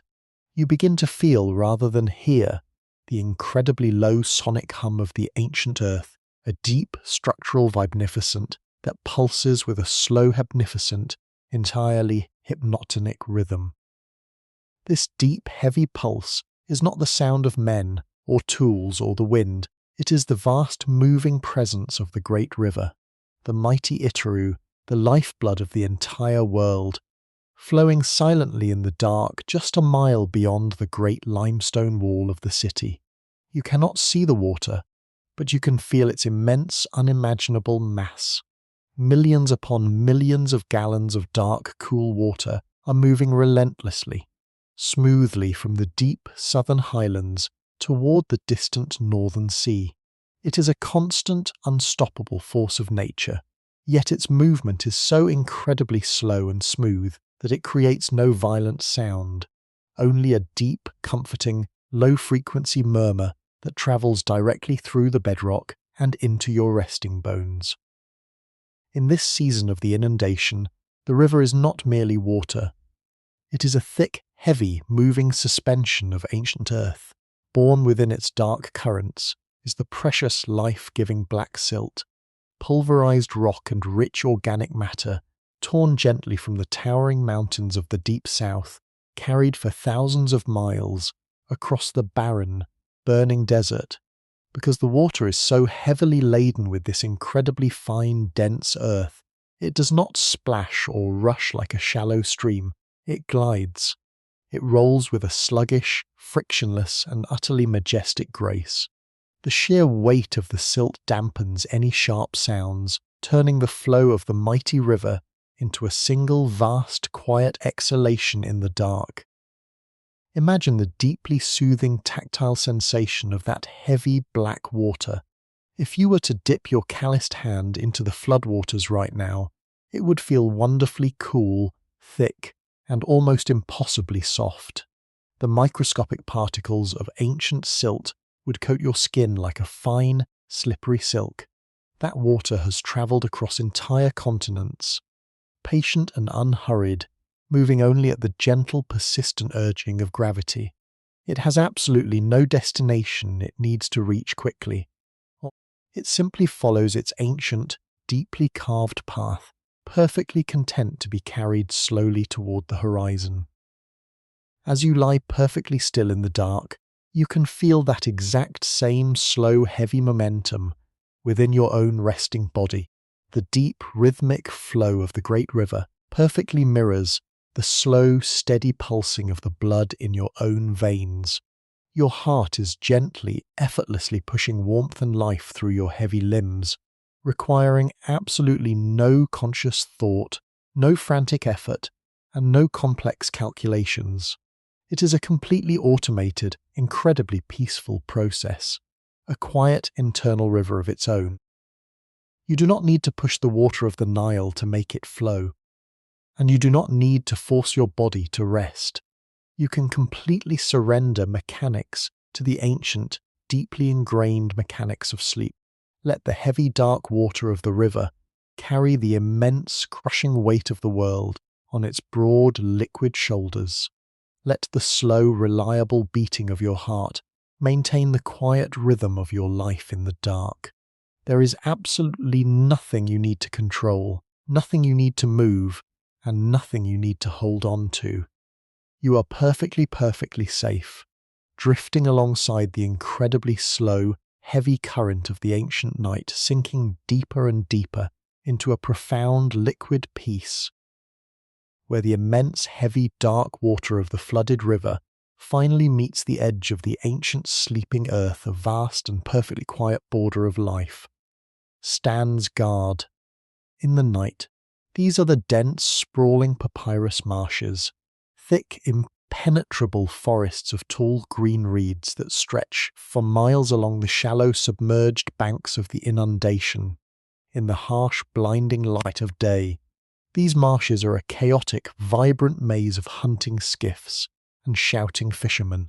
But now, under the cool silver light of the moon, the marshes have been completely reclaimed by a profound, mesmerizing stillness. If your unburdened awareness were to drift slowly down from the high limestone plateau and hover just inches above this dark, still water, you would witness a masterclass in ancient natural patience, growing tightly together in the soft, yielding river mud. Millions of tall papyrus stalks stand shoulder to shoulder, The royal scribes and the master boat builders know the quiet secret of these plants. They know that the thick green stalks are not round, but perfectly, uniquely triangular.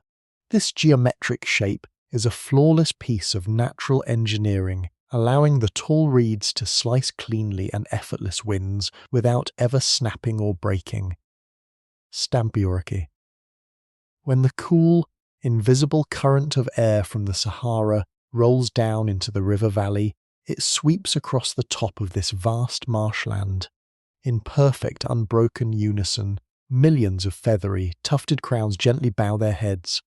It is an incredibly slow, graceful, and utterly hypnotic movement. A massive, silent ocean of green to the dark, and then slowly, very slowly, righting themselves, bending and rising, bending and rising.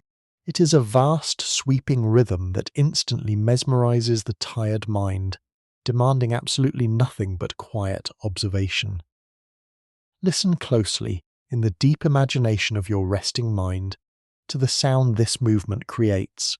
It is not the harsh, dry, brittle rattling of dead leaves in the autumn, because these reeds are so deeply rooted in the wet, rich earth, and so heavily saturated with the cool water of the Itaru.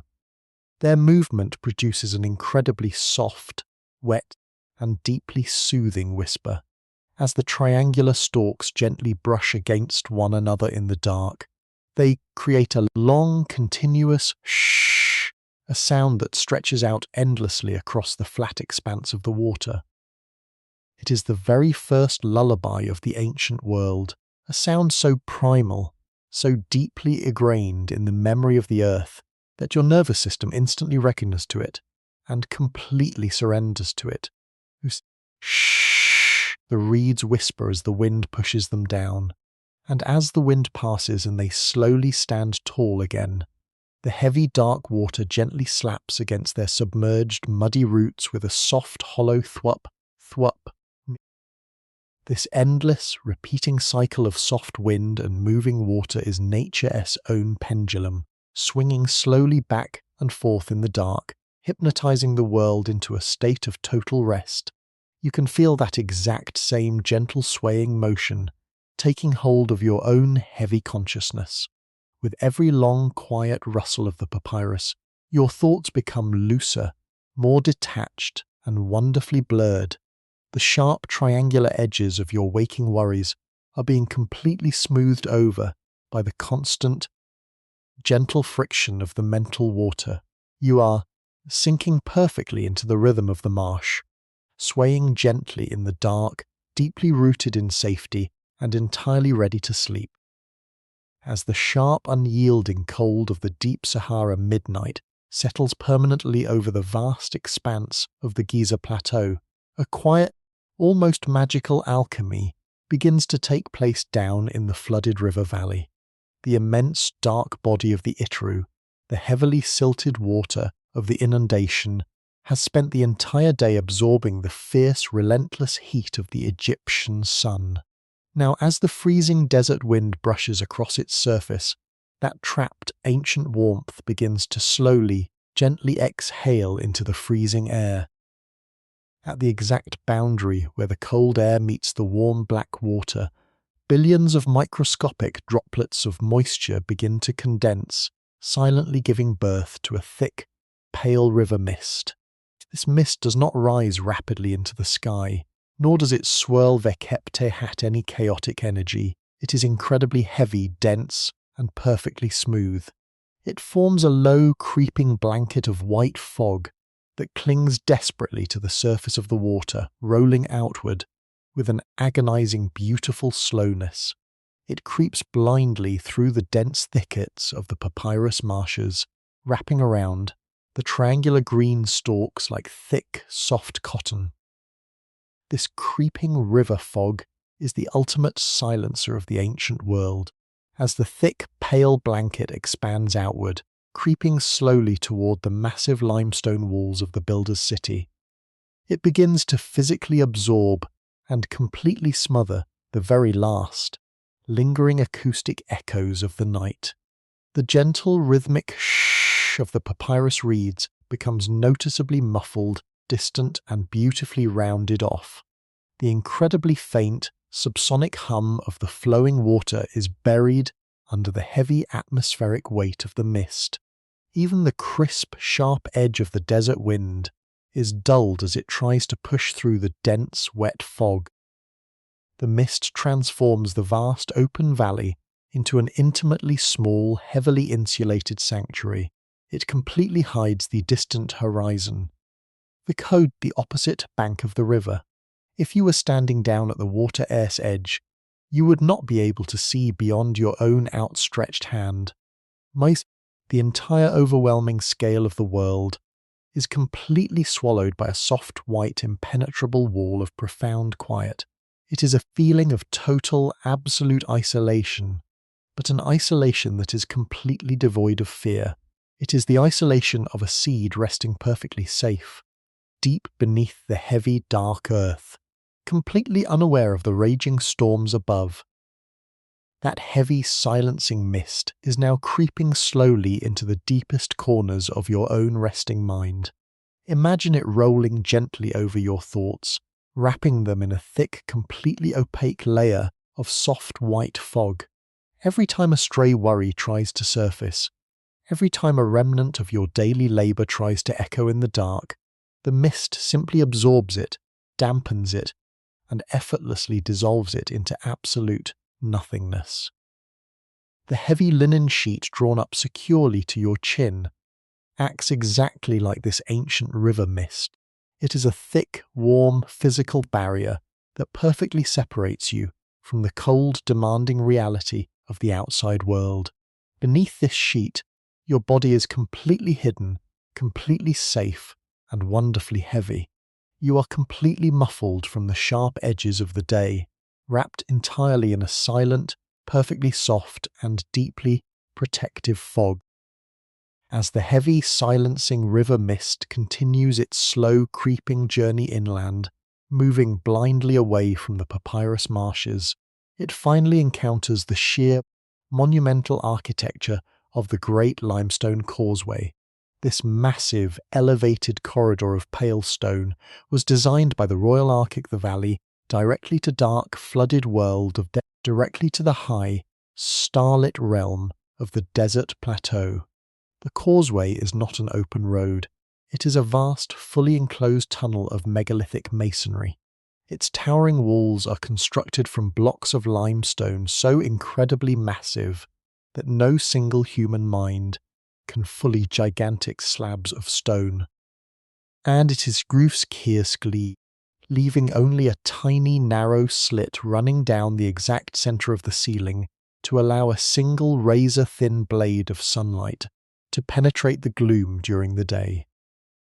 But tonight, with the sun long gone, the interior of this great stone corridor is a canyon of absolute, crushing blackness. The thick, pale fog from the river begins to roll slowly up the polished limestone ramp, funneling into the open lower entrance of the causeway. It pools like heavy white water in the deep structural shadows, creeping silently over the massive basalt paving stones of the floor, as the wet, freezing mist gently brushes against the perfectly flat, sheer faces of the inner walls. A quiet, microscopic interaction occurs in the dark. The Tura limestone is incredibly cold, having surrendered all of its trapped solar heat hours ago to the freezing high-altitude desert wind. When the damp, heavy river fog touches this freezing surface, billions of tiny, invisible droplets of water instantly condense onto the stone. They coat the massive sheer walls in an incredibly thin, almost imperceptible layer of midnight dew. If you were standing inside that pitch-black corridor, completely surrounded by thousands of tons of rock, and you pressed your warm, bare hand against the wall, you would not just feel the hard, not unyielding nature of the stone. You would feel a profound, bone-deep chill and a wonderfully smooth, slick dampness. The stone feels incredibly old, deeply grounded, and perfectly at peace with the crushing gravity of the earth. It has sat in this exact, mathematically perfect position, absorbing the intense, fractured heat of the night, in a slow, unbroken, eternal rhythm, in a clo guanbo mist of guan. It is a rhythm of expansion and contraction that will easily outlast the very memory of the hauling gangs who dragged it across the sand. The immense stones demand absolutely nothing. They do not move, they do not speak, and they do not remember. They simply exist in the quiet dark. That same, deeply grounding sensation of cold ancient stone and soft, wet mist is settling perfectly over your own heavy, resting body. The thick, woven palm fiber mattress beneath you is your foundation. It is your own personal bedrock, solid, reliable and perfectly still. The heavy linen sheet covering your chest is the soft creeping mist, wrapping you entirely in a dry, deeply insulated layer of pure weightless comfort. You do not need to be as strong as the causeway stones, and you do not need to endure the unimaginable weight of the plateau. The ancient earth is effortlessly carrying all of that for you. The heavy damp fog is silencing the entire world outside your thick wooden door. Your breathing is incredibly slow now, perfectly matching the silent microscopic gathering of the dew on the dark stone. Inhale. Drawing in the deep, absolute quiet of the megaliths. Exhale. Releasing the heavy, tired weight of your bones completely into the dark. Sinking further and further into the most profound, deeply protected and unchanging sleep. Beyond the heavy mist-dampened stones of the Great Causeway, where the elevated limestone bedrock of the Giza Plateau finally surrenders to the vast open expanse of the western desert, a deeply hypnotic, almost imperceptible movement is taking place in the dark. The sand of the high plateau is completely unlike the heavy, wet, fertile mud of the river valley. It is an endless ocean of incredibly fine, bone-dry, pulverized quartz and pale limestone, microscopic fragments of the ancient world that have been ground down over millions of years by the relentless, eternal friction of the earth. During the chaotic, roaring hours of the waking day, this vast sea of sand was violently churned and trampled by the heavy calloused feet of 20,000 men. Deep, chaotic footprints, the heavy dragging ruts of massive wooden tains of dropped tools, and scarred the surface of the earth, leaving behind a frantic fear. No femoinely tangled physical record of intense human struggle and monumental exhaustion. The sand held the stressful chaos of sweat and every single strained muscle and every single drop muscle.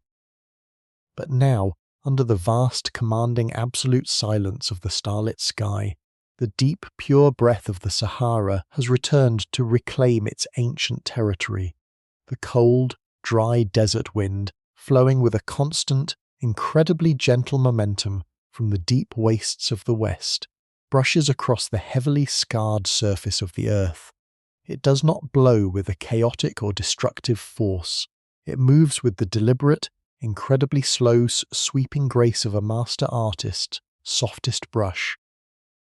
If you extend your deeply relaxed awareness out into that cold night, you can almost hear the soothing sound of the moving sand. It is an incredibly dry, soft, whispering hiss. It's a continuous, microscopic, rustling sigh that stretches out for miles in every direction. Millions upon millions of incredibly tiny, weightless grains are being gently lifted, rolled, and carried by the cold air. Tumbling softly over one another in the dark, they flow like a slow, dry, golden liquid, spilling gently over the sharp edges of the deep footprints, slowly and methodically filling in the chaotic, heavy ruts left by the sledges.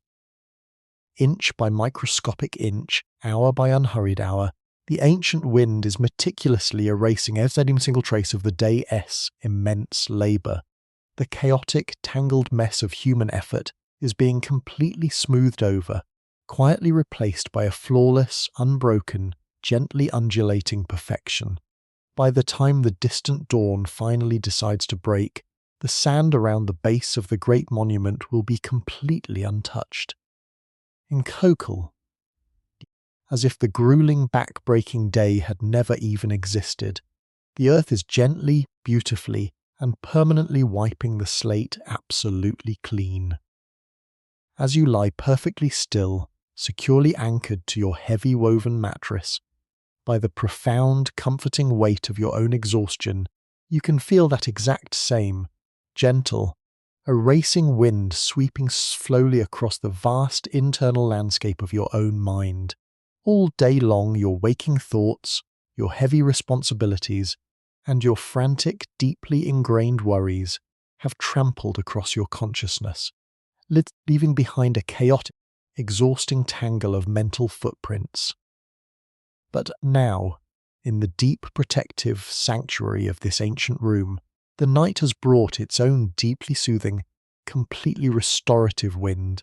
With every long, slow, remarkably rhythmic exhalation of your breath, imagine a soft, sweeping current of dark, peaceful air brushing across your mind.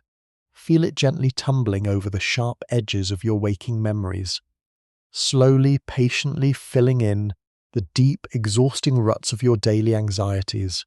Every single heavy footprint left by the modern world is being completely smoothed over, completely erased and beautifully forgotten in the dark. Your mind is becoming a vast, untouched, perfectly smooth expanse of absolute quiet, completely empty, completely unburdened, and entirely ready to rest. Moving quietly away from the sweeping, wind-blown sands of the high plateau, your unburdened awareness drifts back toward the vast, sleeping grid of Heit el-Ghurab, settling deeply into the very heart of the ancient workers' city. Here, nestled among the labyrinth of thick mud brick walls and narrow, silent alleyways, lie the massive communal bakeries. During the frantic, roaring hours of the waking day, these open-air courtyards were an absolute inferno of immense chaotic energy. Thousands of heavy conical clay moulds were furiously stacked and rotated, churning out tens of thousands of dense, dark loaves of coarse emmer wheat to feed the staggering, monumental workforce.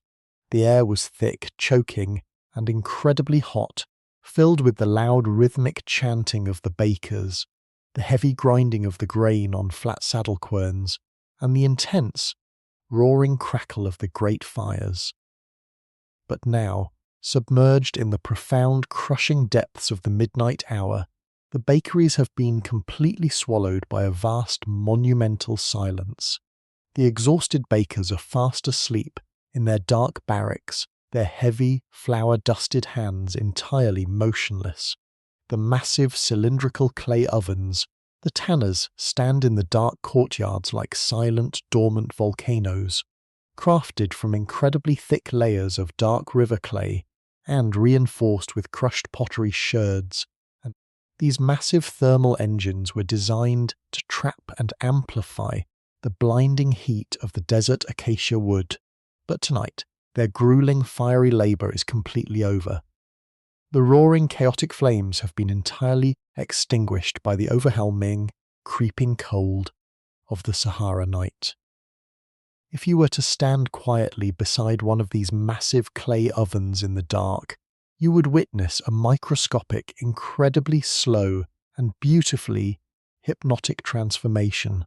Deep inside the thick soot-stained belly of the tanner, resting quietly on a bed of blackened earth, lies the very last lingering memory of the dais fire, a small shifting mound of dying embers. They do not blaze and they do not burn.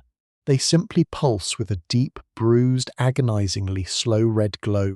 It is a quiet, rhythmic luminescence that perfectly mimics the incredibly slow, heavy beating of a resting heart in the dark. As the freezing, pure air of the high desert slowly filters down into the open top of the oven, it acts like a heavy, invisible blanket, gently suffocating the remaining heat. You can actually hear this microscopic cooling process taking place. As the intense thermal energy finally leaves the wood The glowing embers begin to fracture and shrink with an incredibly soft, tiny crystalline sound. Tink, tink, tink. It is a perfectly rhythmic, unbelievably fragile sound. The sound of solid wood permanently turning to stone like ash. With every tiny microscopic fracture, the deep red glow fades just a fraction more, slowly surrendering to a thick, impossibly soft pale grey dust that blankets the heat, burying it in a layer of perfect, insulating quiet. The air in these sleeping courtyards is no longer thick with smoke. It has cleared completely, leaving behind only the incredibly grounding, ancient, slightly sweet fragrance of roasted emmer grain, baked clay, and the soft, earthy scent of cold ash. It is perhaps the most profoundly comforting scent in the entire human experience. The smell of a hearth that has done its work, of a community that has been heavily nourished, and of a world that is now completely, safely at rest. The immense clay walls of the ovens are now only faintly warm to the touch, a ghostly, fading echo of the day against the sharp desert chill, That exact same, deeply peaceful process of cooling down is happening right now.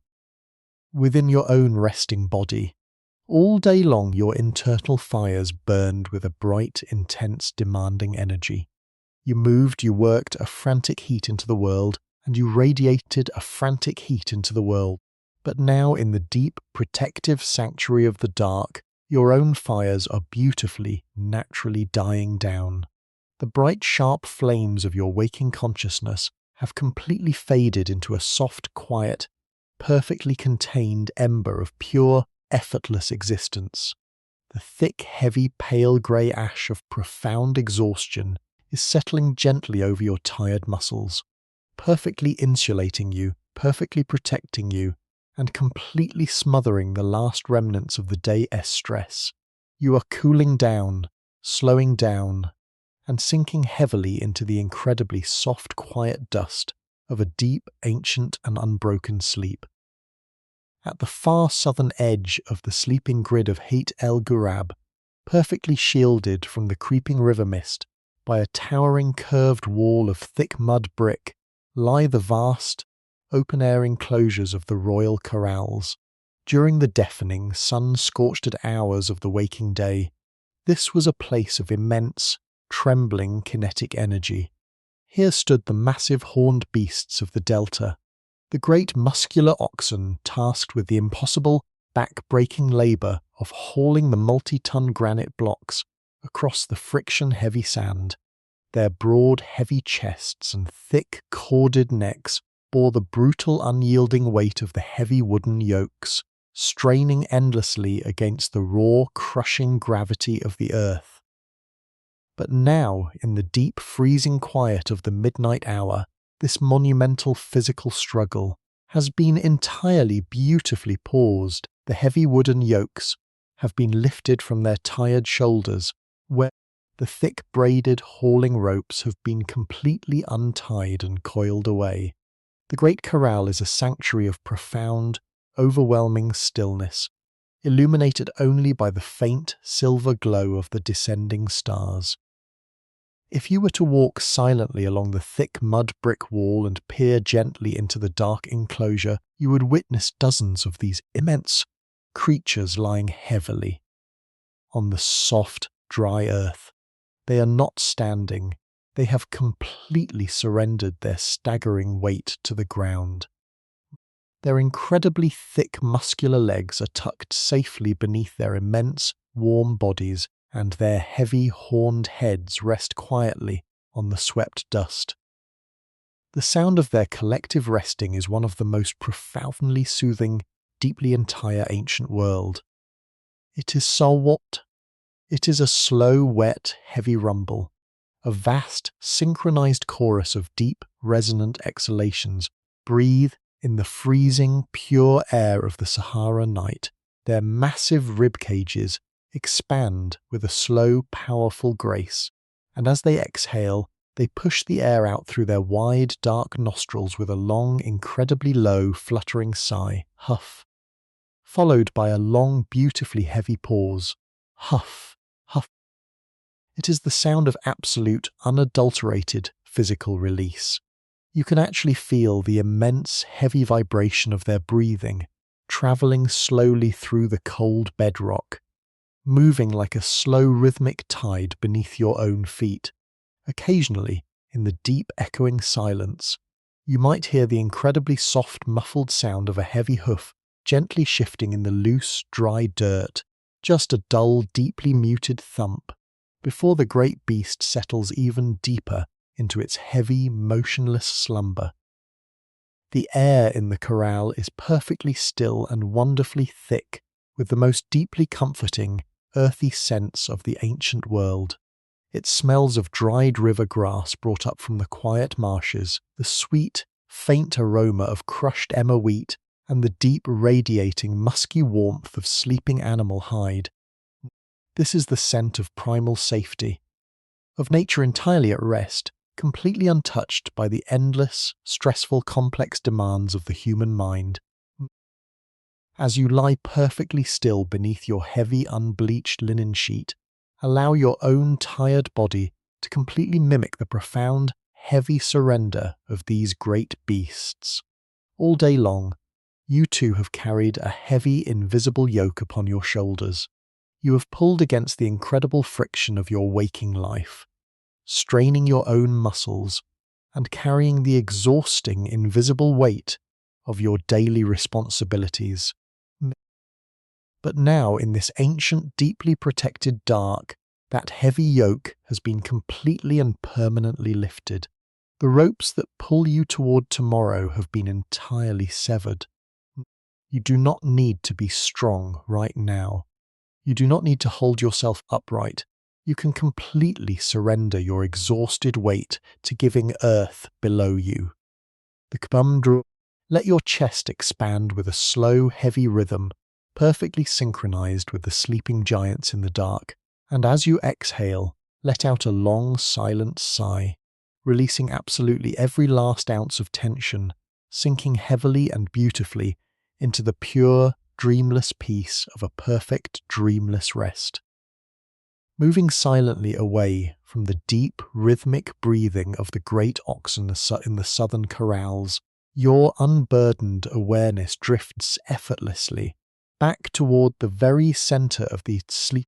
Here, protected by a secondary thicker wall of carefully laid mud brick, lies the quiet enclosed compound of the royal administration. During the harsh, blinding hours of the waking day, this cluster of small shaded rooms was the absolute functioning nervous system of the entire Giza Plateau. This was the realm of the master scribes. All day long, these men sat cross-legged on their woven mats, their minds burning with the intense, unrelenting pressure of logistics and monumental architecture. They calculated the staggering daily rations of grain and beer. They mathematically tracked the agonizing progress of the Ahaldiv casing stones, and they held the entire chaotic reality of the workforce tightly within their minds. The air in these rooms used to vibrate with a constant, frantic, incredibly dry sound. The sharp, rhythmic, endless scratching of hundreds of chewed rush pens moving swiftly at a rough, fibrous surface of the papyrus scrolls. Scratch, scratch, scratch. It was the sound of 1,000 complex thoughts being forcefully bound to the physical world, a relentless recording of every single detail, every single measurement, every single midway, and every single burden of the day. But now, submerged in the profound, crushing depths of the midnight hour, that frantic, calculating energy has completely and permanently ceased. The heavy wooden doors of the archive rooms are firmly shut and sealed. The scribes are asleep in their distant barracks, their exhausted, ink-stained fingers, entirely motionless. The great, invisible machinery of ancient bureaucracy has ground to a complete and total halt.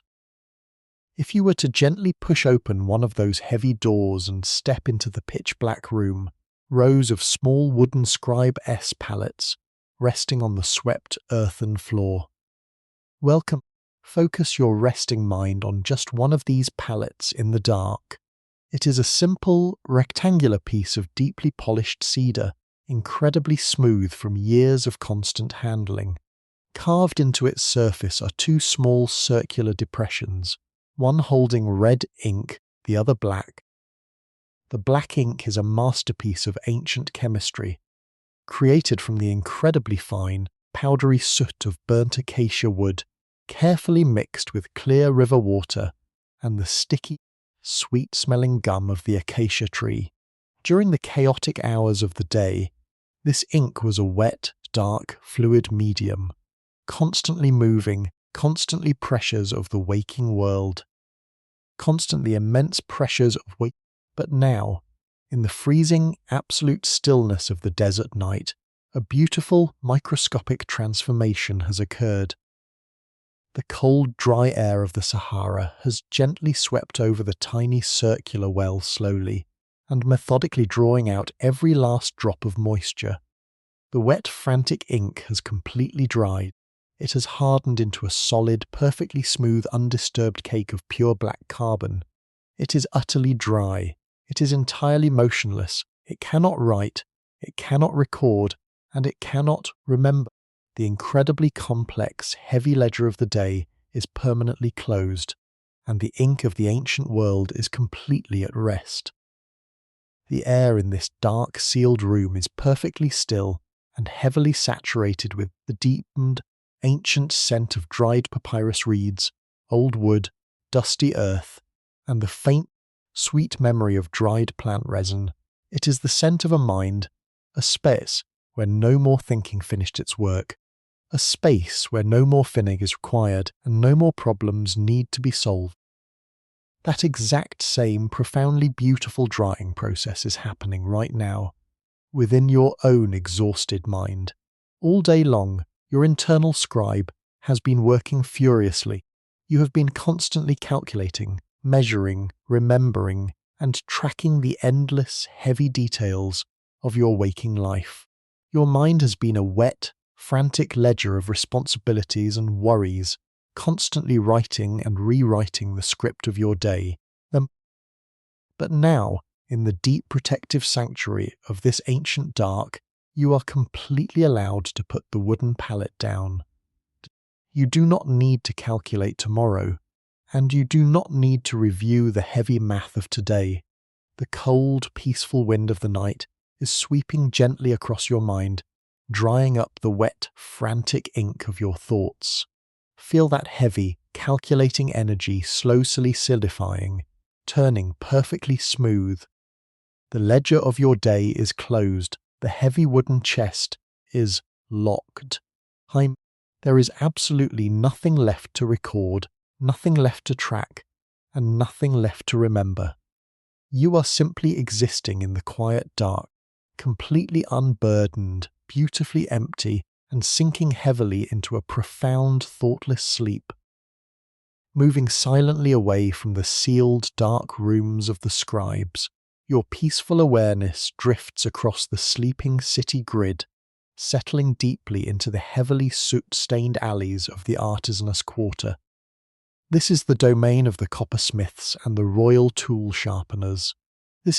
During the blinding, deafening hours of the waking day, this narrow street was an absolute crucible of noise, friction, and intense heat. Massive, thick leather bellows gasped and wheezed, blowing violent streams of forced air into the roaring charcoal fires to miraculously soften the imported, heavy metal. The air violently vibrated with the harsh, ringing, incredibly sharp clang, clang of heavy stone hammers striking hot, glowing copper against massive, unyielding basalt anvils. It was a place of endless, brutal friction, a place dedicated to forcing raw metal to capable of carving the Pharaoh's eternal mountain. Capable bowmen and... But now, submerged completely in the freezing, absolute stillness of the deep midnight hour, that intense, ringing chaos has entirely evaporated into the dark. The massive leather bellows lie completely deflated on the swept earthen floor, their heavy wooden handles entirely motionless, looking exactly like the collapsed, exhausted lungs of a sleeping giant that has finally found peace. The roaring, chaotic charcoal fires have died down to absolutely nothing but deep, incredibly cold mounds of pale, weightless grey ash. The massive black basalt anvils, which endured hours of rhythmic strikes and incredible heat, are now resting quietly in the dark, rapidly absorbing the pure, plunging cold of the high desert wind. The air in the alleyway no longer smells of burning sulphur and hot raw metal. It has cleared perfectly, leaving behind only the deeply cold stone, incredibly ancient scent of cold stone, beautifully aged leather, and completely settled dust. If you were to peer gently into the deep, heavy shadows of the closest open workshop, you would see a single thick copper chisel, resting, quietly, on a large, beautifully worn leather apron. It is not bright and it is not shining. It is dull, heavy and heavily scarred. Its once razor-sharp cutting edge has been deeply blunted by violent, repetitive impacts against the unyielding white Tura limestone. The heavy metal is coated in an incredibly fine, almost microscopic layer of white rock dust, mixing with a faint, dark smear of ancient whetstone left behind by the finishing wet. During the day, this heavy piece of metal held an intense, tightly wound kinetic energy, carrying the brutal, focused force of the stonemason swinging arm directly into the very heart of the bedrock. But right now, resting in the absolute undisturbed dark, it holds absolutely zero kinetic energy. The thick copper is incredibly, remarkably cold to the touch. The metal is simply heavy, profoundly, wonderfully heavy. It does not need to be cut or strike or endure the crushing endless friction of the stone. It is completely allowed to be dull. It is allowed to rest perfectly still on the soft, yielding surface of the old leather, surrendering its heavy, dense weight entirely to the quiet earth below it. The beautiful absolute stillness of the copper tool is a perfect, silent monument to the end of all physical and mental struggle. That exact same profound release of friction and sharpness is happening right now, within the deepest, most quiet layers of your own resting mind. All day long, your waking consciousness acted just like that heavy copper chisel. You forced your mind to maintain a sharp, tightly focused edge. You struck against the heavy, unyielding problems of your day, enduring the constant, exhausting, repetitive friction of the modern world. Your thoughts were sharp, kinetic, and endlessly, frantically moving to shape your reality. But now, in the deep, protective sanctuary of this ancient dark, you are completely allowed to lay the heavy tool down. You do not need to be sharp right now. You do not need to strike against tomorrow, and you do not need to carve out any more solutions. The heavy, dark anvil of the night is perfectly quiet. Let the sharp, calculating edges of your waking thoughts become beautifully, softly blunted in the dark. Let the intense, vibrating energy of the day entirely leave your muscles, leaving your limbs feeling profoundly, wonderfully. Friction has completely ceased. The air is perfectly clear. You are completely unburdened, beautifully dull, and sinking effortlessly into the thick, quiet, undisturbed velvet of a deep, ancient sleep. Moving slowly and seamlessly away from the quiet, heavy shadows of the artisans' quarter, your deeply relaxed awareness glides toward the very edge of the administrative compound, where the massive, dome-shaped royal granaries stand in the dark. These towering, thick-walled mud brick silos are the absolute lifeblood of the entire Giza Plateau. In the ancient world, grain is not just food. It is currency, it is security, and it is the raw, undeniable measure of human survival. During the intense, chaotic hours of the waking day, This precinct was a place of endless, frenetic motion. A constant stream of exhausted workers carried heavy-woven baskets of golden emmer wheat and dark, 6-row barley up the steep brick ramps, pouring a seemingly endless waterfall of grain into the high open mouths of the silos. The air was thick and choked with a fine golden dust, vibrating with the loud rhythmic chanting of the scribes, shouting out complex tallies and fractions.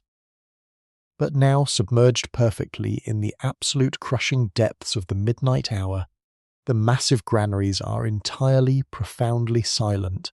The wooden doors at the base of the silos are sealed tightly shut, hat, heavy ropes, and thick plugs of dried Nile mud, stamped with the unbroken, deeply carved seal of the royal overseer. The frantic, dusty chaos of the pouring has completely stopped. If your resting mind were to slowly pass right through those thick, protective mud brick walls and enter the pitch-black interior of a filled silo, you would not find emptiness.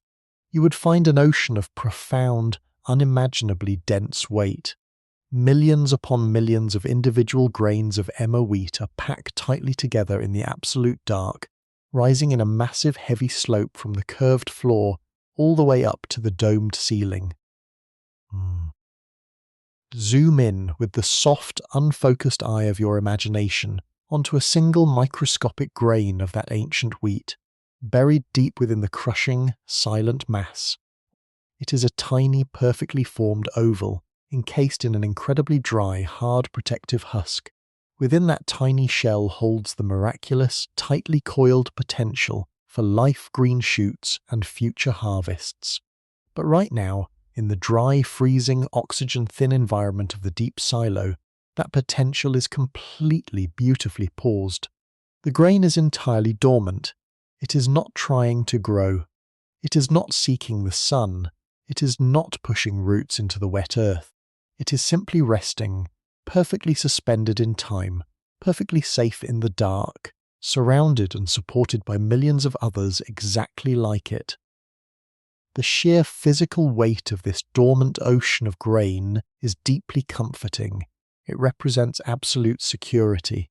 It is the undeniable proof that the harvest was successful, that the workforce will be fed, and that survival is entirely guaranteed.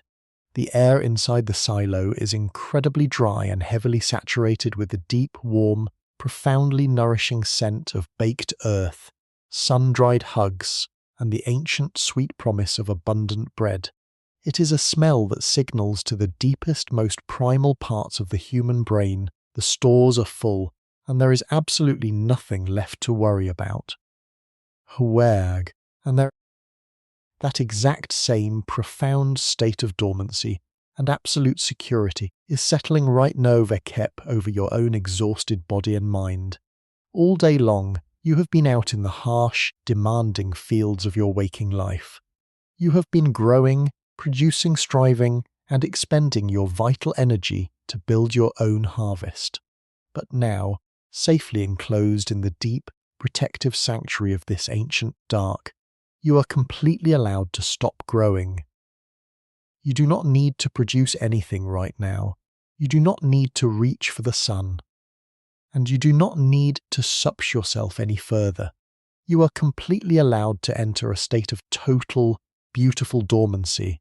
Feel the heavy, dense, deeply comforting weight of absolute security. Vekepra apay entirely around you, just like the millions of resting grains in the dark silo. You are fully supported. The harvest of your day is complete, the heavy wooden doors are sealed, and your internal energy is perfectly conserved. Let the deep, dry, undisturbed quiet of the granary fill your mind, slowing your breathing down to a faint, rhythmic whisper, sinking deeper and deeper into the heaviest, most secure, and most profoundly peaceful rest.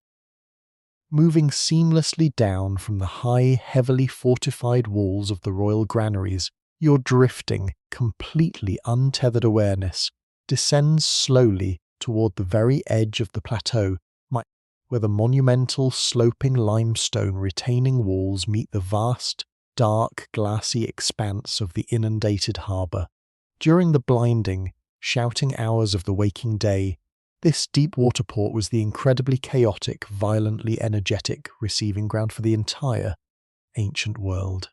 Massive, heavy transport barges, heavily laden with 100-ton blocks of pink granite from the distant southern quarries of Aswan, were violently hauled into the docks.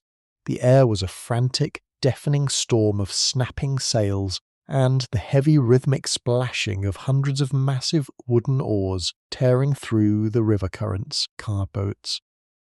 But now submerged completely in the freezing absolute stillness of the deep midnight hour, the great harbour of Khufu is entirely, profoundly at peace. The chaotic roaring winds have completely died down, leaving the surface of the flooded basin miles-wide mirror of pure black obsidian, moored securely to massive circular rings of deeply carved limestone. The colossal cedar transport barges rest heavily in the dark, freezing water. If your unburdened mind were to drift silently over the water and hover just above the deck of one of these great ships, you would smell the incredibly rich, deeply grounding aroma of the distant world. The barge is constructed from the massive, perfectly straight trunks of imported cedar, ancient trees that grew slowly in the high, mist-shrouded, freezing mountains of Lebanon, where the wood is thick, dark, and heavily saturated with a dense, black, waterproof pitch made from boiling tree resin. In the cool night air, this pitch releases a deeply intoxicating, incredibly heavy scent of pine, dark earth, and ancient sap, a smell that instantly grounds the nervous system and speaks of immense, enduring strength. The great linen sails, which caught the fierce, driving winds of the north, to push this massive vessel up the river against the heavy current, are now completely slack. They have been meticulously folded, tightly rolled, and lashed heavily to the thick wooden deck. The massive steering oars, each the size of a small tree, have been lifted from the dark water and laid entirely to rest. The ship has absolutely nowhere else to go. Its monumental, incredibly dangerous journey is completely over. It has safely delivered its impossible crushing burden to the plateau, and now it is entirely empty. The bulk, without the massive crushing weight of the granite blocks pressing it deep into the riverbed, the colossal cedar ship sits incredibly high and light in the dark water. Because the surface of the harbour is so perfectly smooth, the massive barge gently bobs with an incredibly slow, perfectly rhythmic, almost microscopic rise and fall. It is responding only to the absolute deepest, most subtle breathing of the ancient river. As it moves, the heavy, thick papyrus mooring ropes creak with a very slow, deeply muted growl, followed by the incredibly soft, rhythmic slosh of the dark, heavy water gently kissing the smooth limestone blocks of the dock. That exact same incredibly slow, deeply rhythmic, weightless floating is happening right now within your own exhausted mind. All day long, you have been navigating the turbulent, chaotic waters of your waking life. You have acted as a massive transport ship, carrying the heavy, crushing responsibilities, fighting against the heavy currents of the modern world. Heit, and keeping your sails tightly pulled against the wind. But now in the deep, protective sanctuary of this ancient, silent harbour, your monumental journey over for the day, you have safely delivered all of your heavy burdens to the shore. You are entirely empty, completely unburdened and wonderfully light. The heavy, frantic sails of your waking thoughts, you do not need to steer right now. You do not need to steer right now. You do not need to fight the current. You are moored perfectly safely to the heavy, unyielding limestone bedrock of the earth. Let your deeply relaxed mind gently rise and fall with the slow, rhythmic breathing of the dark water, perfectly anchored, perfectly weightless, and sinking effortlessly into the most profound, deeply drifting sleep. Moving silently away from the glassy obsidian surface of the inundated harbour, your unburdened awareness drifts just a few hundred paces inland, arriving at the towering, monolithic threshold of the Great Valley Temple. During the blinding, fractured glare of the waking day, this massive architectural marvel is a place of profound, overwhelming awe, a monumental gateway, built perfectly at the edge of the water to bridge the chaotic world of the living and the silent, eternal realm of the Plateau. Its exterior walls are constructed from colossal blocks of core limestone, completely devoid of any ornate carvings, writing, or chaotic decoration. It is a masterpiece of pure, imposing, absolute geometry, designed to stand entirely unbothered by the frantic, fleeting passage of human time. But now completely swallowed by the freezing heavy depths of the midnight hour, it is a vast, echoing, or nost echoing cavern of pure, undisturbed eternity. If your drifting, weightless mind were to pass slowly through the narrow, towering entranceway, you would immediately feel a profound physic atmosphere in the very texture of the fanned. The sharp, moving chill of the desert wind is instantly, abruptly cut off. Inside this megalithic hall, surrounded by stone walls that are incredibly thick and heavily grounded, the air is perfectly, impossibly still. It is deeply trapped, remarkably cold, and completely suspended in the dark.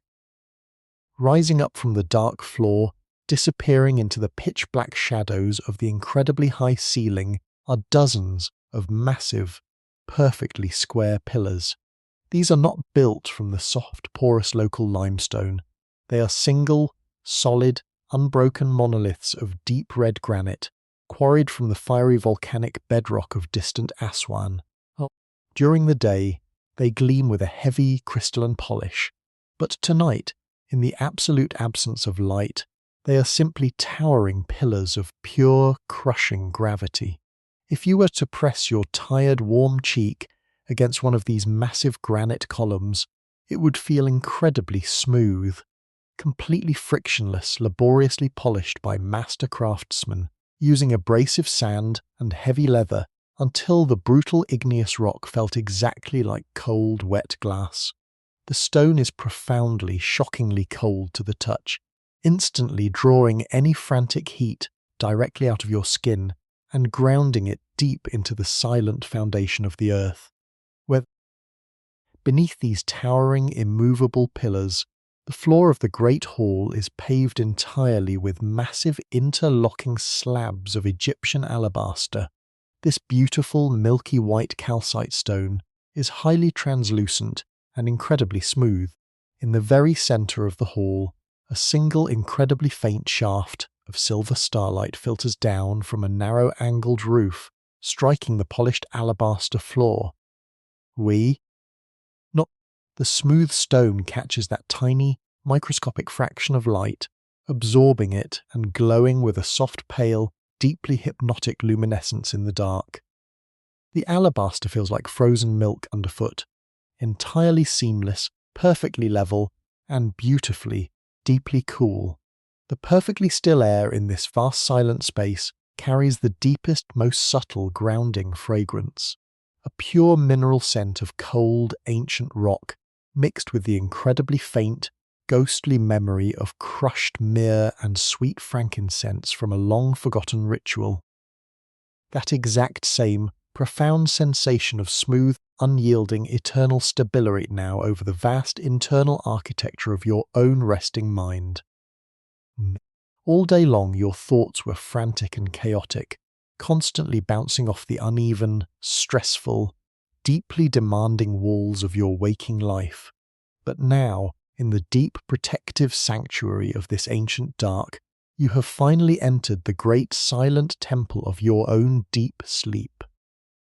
The heavy, unbreakable granite pillars of your deep exhaustion are securely effortlessly, holding up, ensuring the immense weight of the sky. Securely nothing can collapse upon you. You do not need to hold the roof up anymore.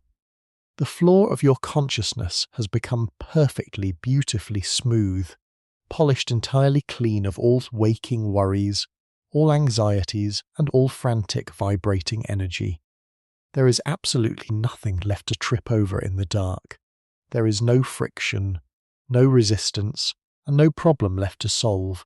You are simply resting your heavy awareness on the cool, flawless, glowing alabaster of the night, sinking deeper and deeper into a vast echoing and profoundly undisturbed peace.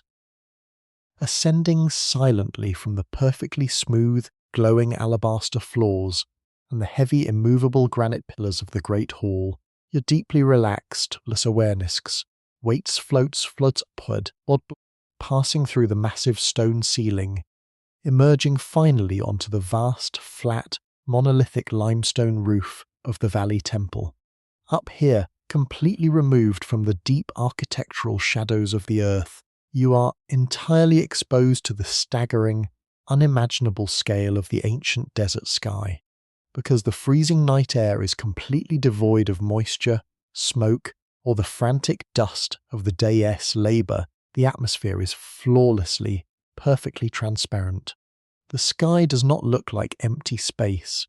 It appears as a solid, impossibly curving dome of pure black glass, heavily embedded with billions of piercing, diamond-hard stars.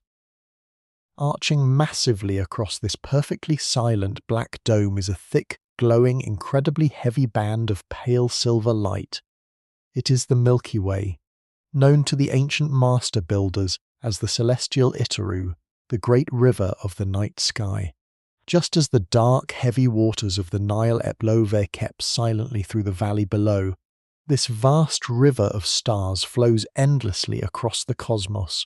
It is a slow, majestic, brilliantly glowing current of ancient light, pouring across the heavens with a profound, terrifying, and utterly beautiful silence. The sheer overwhelming geometry of this starry vault makes the colossal man-made pyramids below like the vast shore of eternity. Pebbles resting on the vast shore of eternity. Resting quietly on the freezing, perfectly flat limestone surface of the temple roof, completely abandoned in the dark, is a remarkably simple, deeply elegant wooden tool. It is the merket, the sacred instrument of the royal astronomer priests, the hour watchers, carved from the deeply polished, incredibly rigid central rib of a palm frond. It features a tiny, precise V-shaped notch at one end. Beside it lies a simple wooden sighting wand and a very small, incredibly heavy plumb line. During the highly disciplined, quiet hours of the early evening, the priests would kneel perfectly still on this freezing stone, aligning the heavy, hanging string of the plumb line with the tiny notch, completely freezing their bodies in order to track the agonizingly slow microscopic transit of a single star across the meridian. I'm so glad they were capturing time itself, measuring the vast rotation of the universe to ensure the eternal, flawless alignment of the Pharaoh's great monument. But now, in the deepest, most profoundly heavy hour of the night, that intense, rigid observation has been completely, permanently suspended. The priests have retired to the warm, dark sanctuaries below. The wooden merket rests flat on the freezing white stone. The small, heavy plumb bob is entirely slack. The universe is no longer being watched. The incredibly slow, majestic wheeling of the great constellations, the massive glowing figures and polar stars, is being allowed to turn completely unmeasured,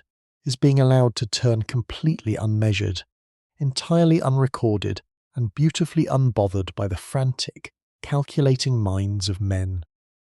This perfectly silent abandonment of the astronomical tools is the ultimate, profound realization of human surrender. You can feel the staggering, beautiful relief of that realization washing completely over your own exhausted mind. All day long in your waking life, you have acted as the rigid astronomer of your own reality. You have been constantly measuring your time, constantly tracking your progress and constantly staring at the heavy, demanding alignment of your responsibilities. You have forced yourself to remain perfectly, rigidly alert to make sure your world keeps turning correctly. But right now, lying perfectly safe beneath the heavy woven linen sheet, completely anchored to the dark earth, you do not need to watch the stars. You do not need to measure the passing hours, and you absolutely do not need to hold the heavy, spinning weight of the universe together. The great celestial river is flowing perfectly on its own.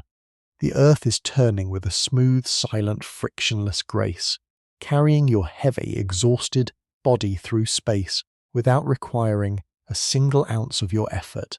You can completely lay the heavy tools of your waking awareness down.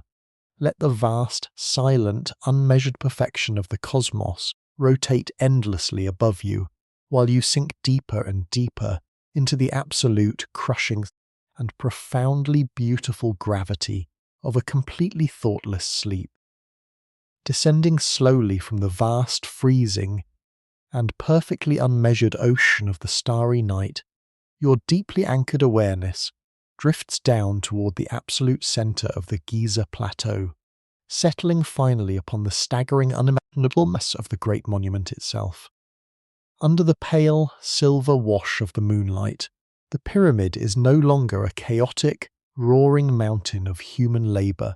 It has been completely stripped of its wooden scaffolding, its heavy papyrus ropes, and the frantic, vibrating energy of the hauling gangs. It stands alone in the absolute dark as a single monumental expression of pure, unyielding gravity. Millions upon millions of massive, deeply cut limestone blocks are locked together in a false, flawless, mathematically perfect embrace. There is absolutely no space between them. No room for air, no room for movement, and no room for sound. The sheer crushing physical weight of this artificial mountain is actually, microscopically, compressing the solid bedrock of the earth beneath it. The solid bedrock beneath it. If you could somehow press your ear directly against the cold, polished white stones that are the lowest casing blocks, you would not hear the wind, and you would not hear the distant river. You would hear the deepest, most silent, and most profound force in the entire physical world, the sound of absolute permanence. It is a feeling of weight so complete and so entirely grounded that it demands total surrender. The millions of individual stones have entirely lost their separate identities. They are no longer single blocks dragged agonizingly from the quarry. They have beautifully, silently merged into one single, eternal mass, resting with an agonizingly slow, deep, unbroken perfection against the curvature of the earth. It has absolutely nowhere to go. It has absolutely nowhere to go. It will not move for thousands of years. It is simply quietly existing in the absolute dark. This is the exact, deeply comforting gravity that is now wrapping entirely around your own exhausted, resting body as you prepare to cross the final, quiet threshold into the deepest, most profound layers of sleep. You are becoming exactly like the great monument, all the millions of tiny, fragmented, individual thoughts, all the separate, chaotic, heavy blocks of your waking day have completely lost their sharp edges. They are beautifully, silently merging together, compressing under the deeply soothing weight of your own exhaustion, turning into one single, perfectly still, thoughtless mass of quiet awareness. You can actually feel this heavy, undeniable gravity pulling you softly downward. Your heavy resting limbs are completely locked into the soft, yielding foundation of your woven bed, perfectly supported, perfectly aligned, and entirely immovable. The physical boundaries of your body are beginning to beautifully blur and dissolve into the heavy velvet darkness of the room. You can no longer tell exactly where the heavy linen sheet ends and your tired skin begins. You can no longer feel the exact separate weight of your arms, your hands, or your heavy legs. Everything is becoming one single, incredibly heavy, profoundly comfortable anchor, sinking deep into the bedrock of the ancient night. The frantic, vibrating energy of the modern waking world is now 1,000,000 miles away, by an incredibly thick, impenetrable wall of silent stone. There is absolutely nothing left to build. There is absolutely nothing left to carry. The great, exhausting work of the day is entirely finished. The breathing of your chest is now so incredibly slow, so beautifully shallow, that it barely disturbs the perfectly still air of the room. You are completely ready to let go, waiting patiently for the heavy, ancient silence to carefully, gently fold you into its absolute, dreamless depths. Here, at the absolute, immeasurable bottom of the ancient night, the concept of time itself has entirely ceased to exist. There is no past left to regret, and there is absolutely no future left to anticipate. There is only this single infinitely stretching moment of pure, undisturbed, perfectly heavy existence. The colossal silent mass of the great monument stands as an eternal guardian above you, absorbing the terrifying, crushing weight of the cosmos so that you do not have to. The deep, heavy, dark waters of the mighty Itru continue their silent journey toward the distant sea, carrying away every last, lingering and drop of your waking tension. The vast sweeping sands of the high desert have completely erased all the chaotic footprints of the day, leaving your mind flawlessly smooth, totally untouched, and beautifully empty. As you lie perfectly still beneath the heavy, warm linen sheet, the very last microscopic fragment of your waking consciousness is preparing to beautifully, softly extinguish itself.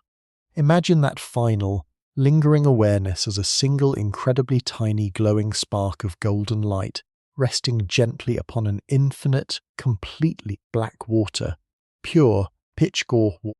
That tiny spark does not fear the dark.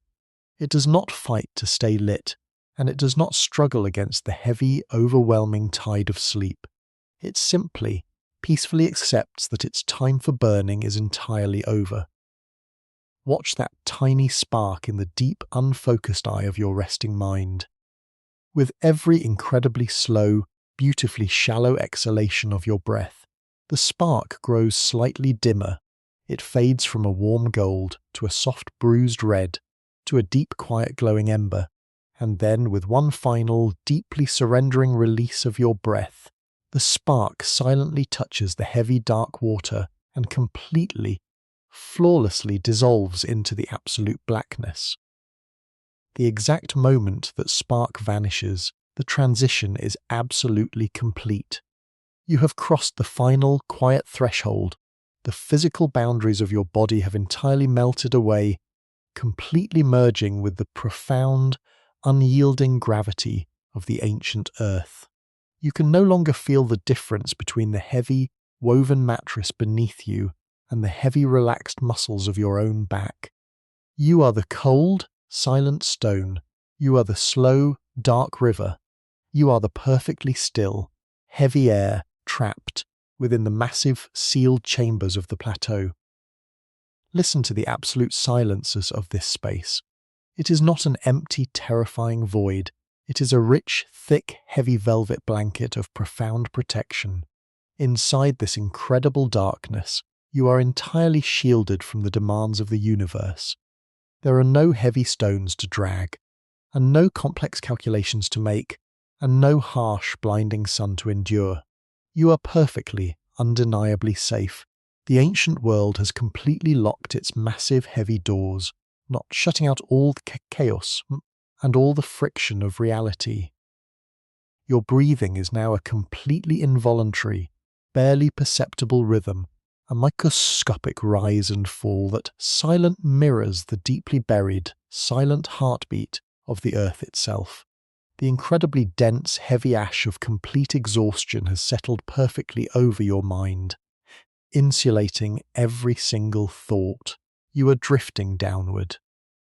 You are drifting downward, sinking slowly, beautifully, and endlessly into the warmest, heaviest, most profound depths of the deep Sahara night. Let go completely. Let the ancient, undisturbed darkness hold you perfectly. There is absolutely nothing left to do. There is absolutely nothing left to be. Just the heavy, silent, eternal peace of a perfect, unbroken, and totally dreamless sleep.